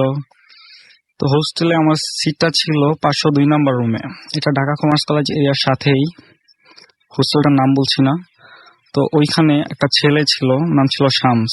ও ছিল আমার রুমমেট, ওর বাসা ছিল রাজশাহীতে। তো স্বভাবত এরকম কয়েকদিন যাচ্ছে, ওর সাথে পরিচয় হচ্ছি, কলেজে সবার সাথে পরিচিত হচ্ছি, হোস্টেলে সবার সাথে পরিচিত হচ্ছি। তো প্রথম ল্যাঙ্গুয়েজ বুঝতে আমার একটু কষ্ট হতো, কারণ ও ছিল ঢাকার বাইরে। ওর উত্তরাতে একটা আন্টির বাসা ছিল, আর ওর স্বভাবটা ছিল ও 5 ওয়াক্ত নামাজ পড়তো, ছেলেটা খুব ভালো ছিল, হাসি খুশি। আর ও একটু ছুটি পেলে বাসায় যেতে চাইতো, মানে অনেক ছুটির টেন্ডেন্সিটা ও ইউজ করতো। তো একটা সময় অ্যাজ ইউজুয়াল দিন যাচ্ছে, হঠাৎ করে কলেজে ফার্স্ট টার্ম এক্সাম এলো। এক্সামের পর কলেজ 7 দিন প্লাস এর চেয়ে বেশি সময়ের জন্য ছুটি দিল। তো সবাই যখন বাসায় যাওয়ার জন্য রেডি, যেদিন ছুটিটা অ্যানাউন্স করছে ওই দিন বিকালের মাঝে প্রায় সবাই চলে গেছে। বলতে গেলে আমি আর ওই ছিলাম শুধু হোস্টেলে একা। তো আমি ওকে ইজিলি জিজ্ঞাসা করি যে তুমি কবে যাবা, তুমি যাচ্ছ না কেন? তো ও তখন বললো যে আমি তোমার সাথে যাব, কদিন পর যাব। তো আমি তখন একটু কনফিউজড হই, কারণ যে ছেলেটা ছুটি পেলে বাসায় চলে যায় ইজিলি, ও কেন একদিন লেট করতেছে এটা ভেবে। তো ফাইনালি তেমন কিছু না ভেবে তো রাতে ঘুমিয়ে যাওয়ার জন্য মানে প্রস্তুতি নিয়েছিলাম।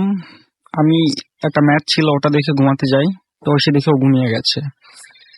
তো সাডেনলি ঘুমের মাঝে হঠাৎ 1টা বা 1:30টার দিকে আমার ঘুমটা ভেঙে যায়। তো আমি উঠে দেখি যে ও নামাজ পড়তেছে। তো আমি একটা আনইউজুয়াল আবার ও নামাজ পড়তো, ওই জন্য আমি তেমন ভয় বা অস্বাভাবিক কিছু ভাবি না। আমি ভাবছি যে ও হয়তো বা তাহাজ্জুদের নামাজ পড়তেছে।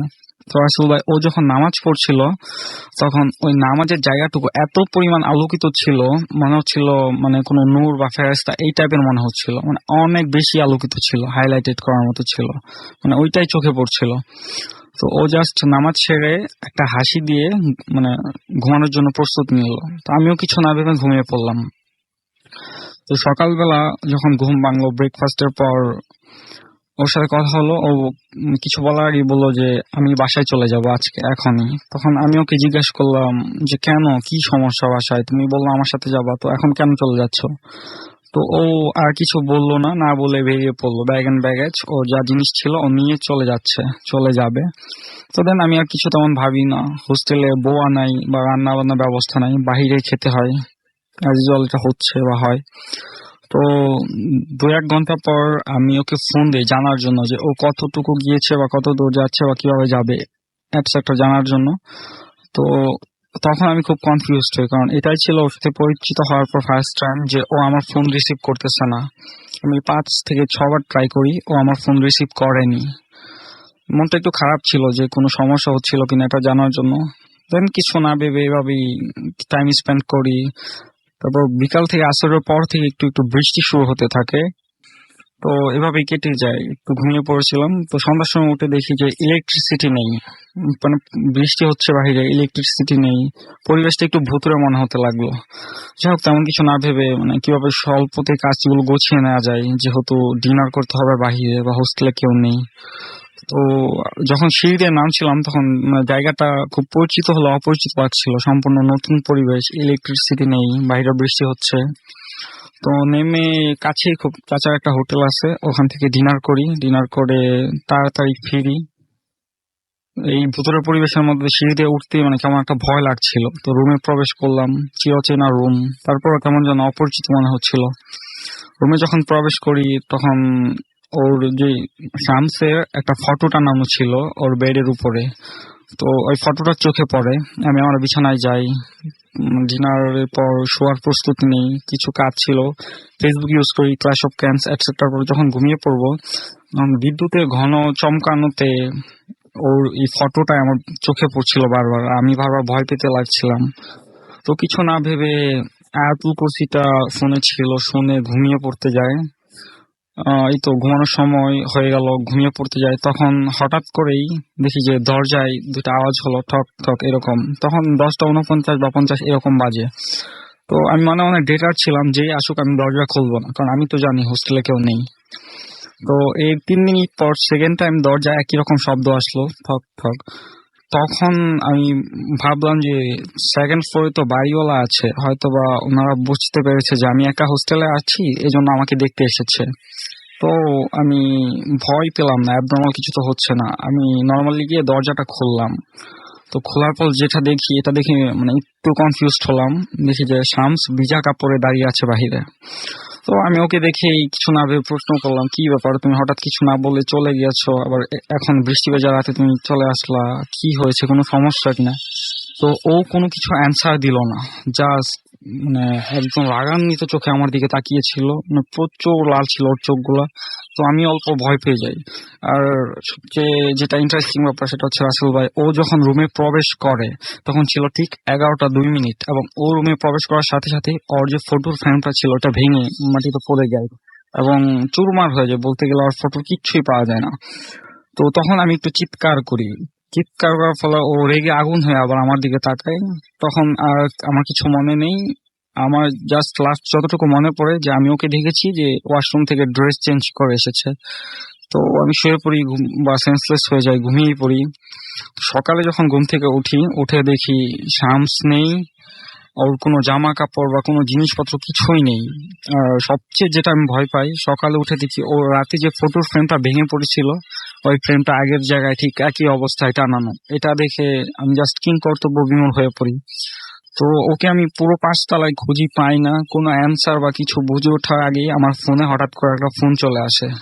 আমি জাস্ট ফোনটা রিসিভ করি, ফোন রিসিভ করে আমি সালাম দেই। উনি সালাম মানে ওধার থেকে সালামের অ্যান্সার না দিয়ে ওধার থেকে আমাকে জিজ্ঞাসা করা হয়, তুমি কি নোবেল? আমি বললাম হ্যাঁ আমি নোবেল।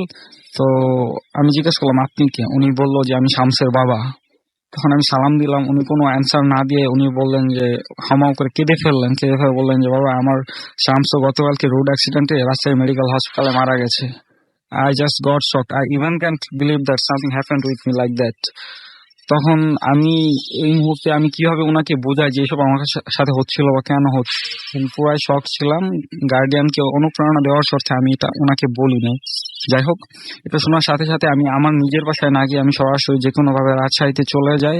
এন্ড ওখানে গিয়ে আমি ওর ডেড বডিটা দেখি, একদিন মানে পর্যালোচনা করি এবং ওর জানাজায় আমি ছিলাম। এত সবকিছুর মাঝে লাস্ট যখন চলে আসার সময় আমি এখনো ওইটা ওনার গার্জিয়ান বা কাউকে শেয়ার করিনি। যাই হোক, ওনার কোনো এক কাজিনের মাধ্যমে আমি ওর ডেথ মেডিকেল সার্টিফিকেটটা দেখতে পাই। আর এটাই ছিল সবচেয়ে মজার আসলে ভাইয়া, ওই সার্টিফিকেটে ওনার যে ডেথ টাইমটা ছিল, মৃত্যুর সময়টা, এটা ঠিক রাত 11টা 2 মিনিট। আর ও ওই দিন রাতে ওই রুমে প্রবেশ করেছিল ঠিক 11টা 2 মিনিটে এবং ওর ফটোটাও ভেঙে পড়েছিল ঠিক 11টা 2 মিনিটে। এটাই ছিল আমার ঘটনা আসলে। ধন্যবাদ আপনাকে আপনার ঘটনার জন্য। আমরা একটা চমৎকার ঘটনা শুনলাম এবং এরপরে আমরা যাব আমাদের পরবর্তী অতিথির কাছে। এবং ইন দ্য মিন টাইম আমরা আপনারা যে সমস্ত SMS পাঠিয়েছেন সেই SMS গুলো কিছু পড়তে চাই। সিয়াম আমাদের SMS করেছেন এবং তিনি একটা ঘটনা বলতে চান আমাদেরকে। সম্রাট SMS করেছেন এবং ভূত এফএমের একজন বড় ফ্যান। খুলনা থেকে আনোয়ার এবং তার ওয়াইফ আফরিন SMS করেছেন, অসম লাগছে লিখেছেন। হাসান খান আমাদের সিলেট থেকে SMS করেছেন, লিখেছেন আই লাভ ভূত এফএম। তিমাত পুলিশ লাইন ময়মনসিং থেকে লিখেছেন আজকের স্টোরিগুলো ভালো লাগছে। উৎস এবং মৃদুল ধানমন্ডি থেকে লিখেছেন সবগুলো ঘটনাই অনেক ভয়ঙ্কর। মাহিন ময়মনসিং থেকে লিখেছেন আই লাভ ইউ ভূত এফএম কে অনেক পছন্দ করেন তিনি। এবং আমাদেরকে দেখতে পাচ্ছি যে স্বাধীন তুতপাড়া খুলনা থেকে লিখেছেন স্টোরিটা তার কাছে ভালো লেগেছে। আমাদেরকে লিখেছেন শেরিন SMS করেছেন শিরিন আমাদেরকে লাস্ট উইক চিটাগং বসে তারা শুনেছেন। জয় আমাদের শ্যামলী থেকে SMS করেছেন এবং আমাদেরকে এন শাহিদ SMS করেছেন গাজীপুর থেকে। আমাদেরকে রিহান SMS করেছেন ঐশী। এছাড়াও শৈবুর রহমান আমাদের SMS করেছেন আমাদেরকে শাহরিয়ার। সিয়াম আমাদের SMS করেছেন মুস্তাক বেদি রোড থেকে SMS করেছেন এবং তিনি ভূত এফএম শুনছেন, এনজয় করছেন। রিফাত আমাদেরকে SMS করেছেন আজকে ঘটনাগুলো জোস লিখেছেন। নিয়াজ এবং দীপ্তি আমাদের চট্টগ্রাম থেকে SMS করেছেন। আমাদেরকে সুবায়া SMS করেছেন আমাদেরকে শফি SMS করেছেন, আমাদেরকে তাজভির SMS করেছেন, মেহেদি সহ আরো অনেকে। আপনি যদি SMS করতে চান মোবাইলের মেসেজ অপশনে গিয়ে টাইপ করুন ফুর্তি FORTI ফুর্তি, স্পেস দিয়ে লিখুন আপনার নাম, স্পেস দিয়ে আপনার মেসেজ পাঠিয়ে দিন 9840 নাম্বারে। আমরা চলে যাব আমাদের পরবর্তী অতিথির কাছে। আপনার নাম এবং আপনার নামটা বলে আপনার ঘটনা শুরু করুন, কোথা থেকে এসেছেন সেটা বলবেন, তারপরে আমরা হ্যালো এভরিওয়ান, আমি মারুফ শুভ মিরপুর থেকে এসেছি। জি, শুনি আপনার ঘটনা। জি রাসেল ভাই, আমাকে আবার আনার জন্য আপনাকে অনেক ধন্যবাদ। আজকে আপনাদের সাথে আমি যে স্টোরিটা শেয়ার করব সেটা আমার এক ফেসবুক ফ্রেন্ড সুমন চৌধুরীর কাছ থেকে ঘটনাটা শোনা। ঘটনাটা ওনার সাথেই ঘটেছিল। ঘটনাটা শুরু হয়েছিল 2001 সালে। সুমন ভাই তখন নতুন বিয়ে করেছিল। তো উনি তার ওয়াইফকে আনার জন্য তার শ্বশুর বাড়িতে যাবে। তার ওয়াইফের বাসা ছিল নওগাঁয়।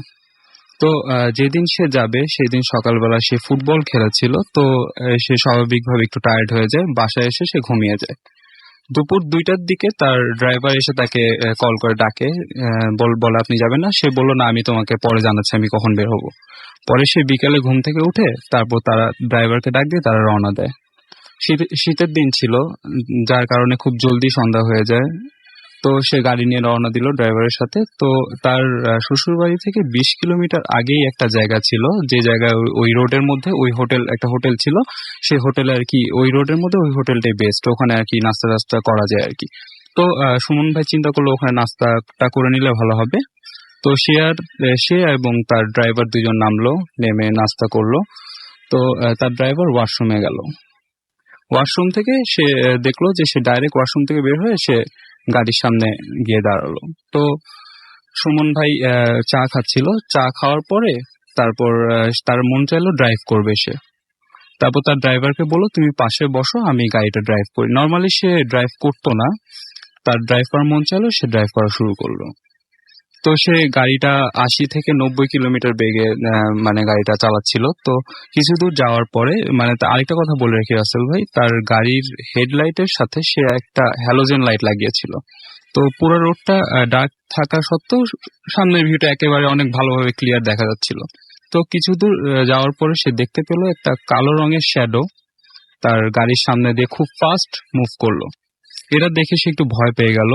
তারপর তার ড্রাইভারকে আস্ক করলো যে তুমি কি কিছু দেখেছো নাকি? তার ড্রাইভার বললো না, আমি কিছু দেখিনি। তারপরে থেকেই শুরু হয়ে গেল তার সাথে অস্বাভাবিক কিছু ঘটনা। সে গাড়ির ভিতরে একটা খারাপ গন্ধ পাচ্ছিল, আর তার শরীরটা ভারী হয়ে আসছিল, তার পা হাত চলছিল না, এবং সে দেখতে পাচ্ছিল যে গাড়ির টেম্পারেচার মিটারটা অটোমেটিক আপ ডাউন করছে, এবং তার গাড়ির যে মেন মিটার, যেটা স্পিড মিটার, এটাও অনেক ভুল রিডিং দিচ্ছে। তো এই জিনিসটা সে দেখে সে আরো ভয় পেয়ে গেল। সে লুকিং গ্লাসে একটা জিনিস দেখতে পেল, তার ব্রেক লাইটের পাশে যে অয়েল ট্যাঙ্কের পাশে যে ব্রেক লাইটটা আছে সেটা কেউ হাত দিয়ে ধরে রেখেছে। তো এই জিনিসটা দেখার পর সে তার ড্রাইভারকে বলে এইসব কি হচ্ছে আমার সাথে। ওনার শরীর ভারী হয়ে আসছিল, হাত পা কাঁপছিল। তো সে দৌড়াদৌড়ি পড়া শুরু করলো। তার ড্রাইভার তাকে খালি একটা কথাই বললো যে আপনি গাড়িটাকে থামাবেন না। তো কিছু দূর যাওয়ার পরে একটা কোলাহলপূর্ণ একটা জায়গার মধ্যে সে সাইডে দেখলো যে একটা মানে কিছু বাড়িঘর আছে এবং আলো জ্বলছিল। তো এমন একটা জায়গায় গিয়ে তার ব্রেকটা কাজ করলো। ব্রেকটা দেওয়ার পরে ঘটে গেল তার সাথে একটা ভয়ানক ঘটনা। সে কোনোভাবে ওই ঘটনাটা আশা করেনি। ওই টাইমে সে দেখলো সে গাড়ির মধ্যে পুরোপুরি একা, গাড়িতে আর কেউ নেই। তো সেই জিনিসটা দেখার পরে আরো ভয় পেয়ে গেল যে এতক্ষণ তার সাথে তাহলে কে ছিল, তার ড্রাইভার কই গেল। এটা যখন সে দেখলো সে অনেক ভয় পেয়ে যায় এবং গাড়ি থেকে খুব জলদি ফাস্ট বের হয়ে যায়। বের হয়ে যাওয়ার পর সে দৌড়া থেকে মাটিতে পড়ে যায়। তারপরে তার কিছুই মনে নেই। তারপরে যখন তার সেন্স ফিরল, সে দেখে যে সে ওই এলাকারই একটা হসপিটালে শুয়ে আছে। তারপরে সে কোনো মতে তার শ্বশুর বাড়িতে পৌঁছায়। পরবর্তীতে যখন সে তার ড্রাইভারের সাথে কমিউনিকেট করে, তার ড্রাইভার তাকে বলে যে সে ওয়াশরুম থেকে বের হয়ে কাউকেই দেখতে পায়নি, গাড়িও ছিল না, সেও ছিল না। এই ঘটনার কিছুদিন পরে সে জাস্ট একটা স্বপ্ন দেখেছিল সুমন ভাই। সেই স্বপ্নের মধ্যে সে জাস্ট একটা কণ্ঠের আওয়াজ পেল, কাউকে দেখতে পায়নি, জাস্ট একটা কণ্ঠ তাকে বলল যে তুই বেঁচে গেল, জাস্ট এটাই বলেছিল। এই ব্যাখ্যাটা সুমন ভাই এখনো পাইনি। সেই ঘটনাটা আমার সাথে শেয়ার করেছে, আমার অনেক ভালো লেগেছিল। আশা করি আপনাদের সকলের অনেক ভালো লাগবে। Thank you very much. অনেক ধন্যবাদ আপনাকে। আমরা চলে যাব আমাদের পরবর্তী ঘটনা। এই ঘটনাটি অবশ্যই একটা ইমেল এবং অনেকগুলো ইমেল জমে গেছে, ইমেল পড়তে হবে। আমাদেরকে লিখেছেন কোন একটা মেডিকেল কলেজ থেকে কোনো একজন। তিনি লিখেছেন, আসসালামু আলাইকুম, আমি একজন মেডিকেল স্টুডেন্ট। আমি সঙ্গত কারণে আমার নাম এবং মেডিকেল কলেজের নাম প্রকাশ করতে চাই না। শুধু আপনারা জানার জন্য উপরে সেটা লিখে দিয়েছি। এবং ভৌতিক ঘটনা বা অলৌকিক বলেন এবং সেটা এক্সিস্ট করে, যে এটা নিয়ে তিনি লিখেছেন যে এটা নিয়ে কখনো কোনো তর্কে যায়নি, কারণ আমি জানতাম তারা আছে আমাদের আশেপাশে। তর্ক বিতর্কে না জড়ালেও আমি কখনোই চাইনি যে আমার বিশ্বাসটা আমার সামনে বাস্তব হয়ে ধরা দিক, অর্থাৎ আমি চাইনি যে নিজে এরকম ঘটনার সম্মুখীন হই। ঘটনাটি 4 মাস আগের। আমি মেডিকেল কলেজ বয়েজ হোস্টেল চারতলার একটি ঘরে থাকি। সেখান থেকে আমাদের মেডিকেলের মর্গটা পরিষ্কার দেখা যায়। ঘটনার দিন রাতে আমি হঠাৎ আমার ঘুম ভেঙে যায়, খেয়াল করি পুরো শরীর ঠান্ডা হয়ে গেছে, কারণ ফুল স্পিডে ফ্যান চলছে আর আমি খালি গায়ে শুয়েছিলাম। ঠান্ডা লাগছিল বলে আমি উঠে গেলাম, আলনা থেকে অন্ধকারে হাতে টি শার্টটা খুঁজে বের করলাম। আমি যেখানে দাঁড়িয়ে টি শার্টটা পরছিলাম তার ঠিক পেছনে রুমের জানালা, যেখান দিয়ে মর্গের সামনেটা দেখা যায়। আমি টি শার্ট পরে ঘুরতে আমার চোখ গেল জানালার বাইরে, অনেকটা আলো থাকে ওতে। সেই আলোয় আমি মর্গের সামনে একটা ছায়াকে পায়চারি করতে দেখলাম, শুধু একটা ছায়া, আর কিচ্ছু না। আমি কোনো মানুষ আলোর সামনে দাঁড়ালে তার ছায়া যেমন মাটিতে লেপ্টে থাকে, তেমনি ছিল এই ছায়াটি। একবার দ্রুত ডানে যাচ্ছে, একবার বামে। আমার ঠিক তখন মনে হলো নির্ঘাত ভুল দেখছি। আজ সকালে একটা অপারেশন হতে দেখেছি, বেশ কাটা ছেঁড়া রক্ত দেখেছি, সেজন্য হয়তো চোখে ভুল দেখছি। নিজেকে প্রবোধ দিয়ে শুয়ে পড়লাম, ঘুমিয়েও গেলাম। পরদিন বন্ধুর সাথে এই নিয়ে হাসাহাসি করলাম। দুদিনের মাথায় ঘটনাটি কি ঘটেছিল ভুলেও গেলাম। তারপর একদিন ঘুমোতে অনেক রাত হয়ে গেল, কারণ আমার পরের দিন পরীক্ষা ছিল।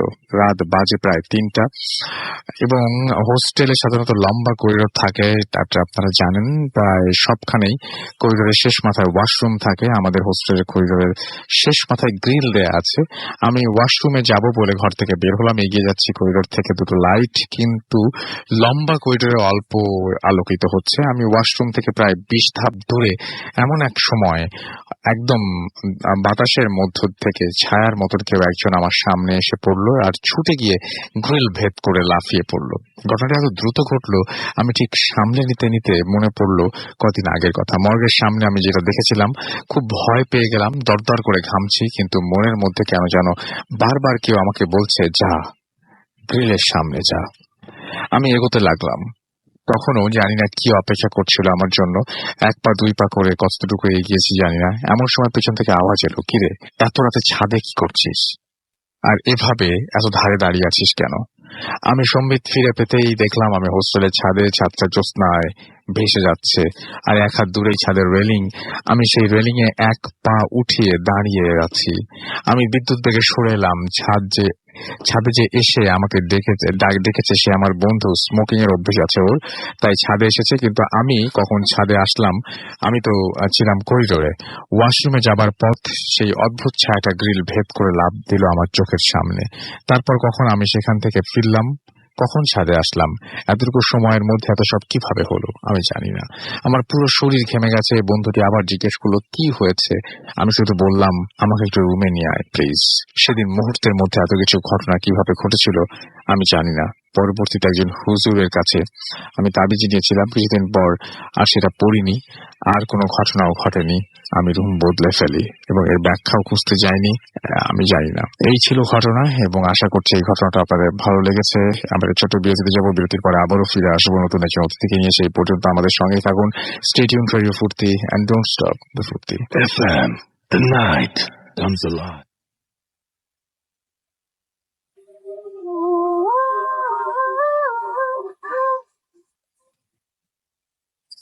It comes live with গ্রামীণ ফোন। শুনছেন সবসময় রেডিও ফুর্তি পয়েন্ট ও FM। আমি রাসেল আছির সাথে। আমাদের হাতের সময় একেবারেই খুব কম। আমি চলে যাচ্ছি আমাদের পরবর্তী অতিথির কাছে। আপনার নামটা একটু প্লিজ বলবেন, আপনি কোথা থেকে এসেছেন সেটা একটু বলবেন। মোহাম্মদ ফেরদৌস, আমি মিরপুর 2 নম্বর থেকে এসেছি। আচ্ছা, আপনি যে ঘটনাটা বলবেন সেই ঘটনাটা আমি ছোট করে বলতে, যেহেতু সময় খুব কম। আপনি বলছিলেন যে আপনার সঙ্গে কোনো একজন, আপনার কারো একজনের সাথে তার রিলেশন ছিল, এবং তারপরে রিলেশনে আপনাদের ব্রেকআপ হয়, এবং ব্রেকআপের পরে সেই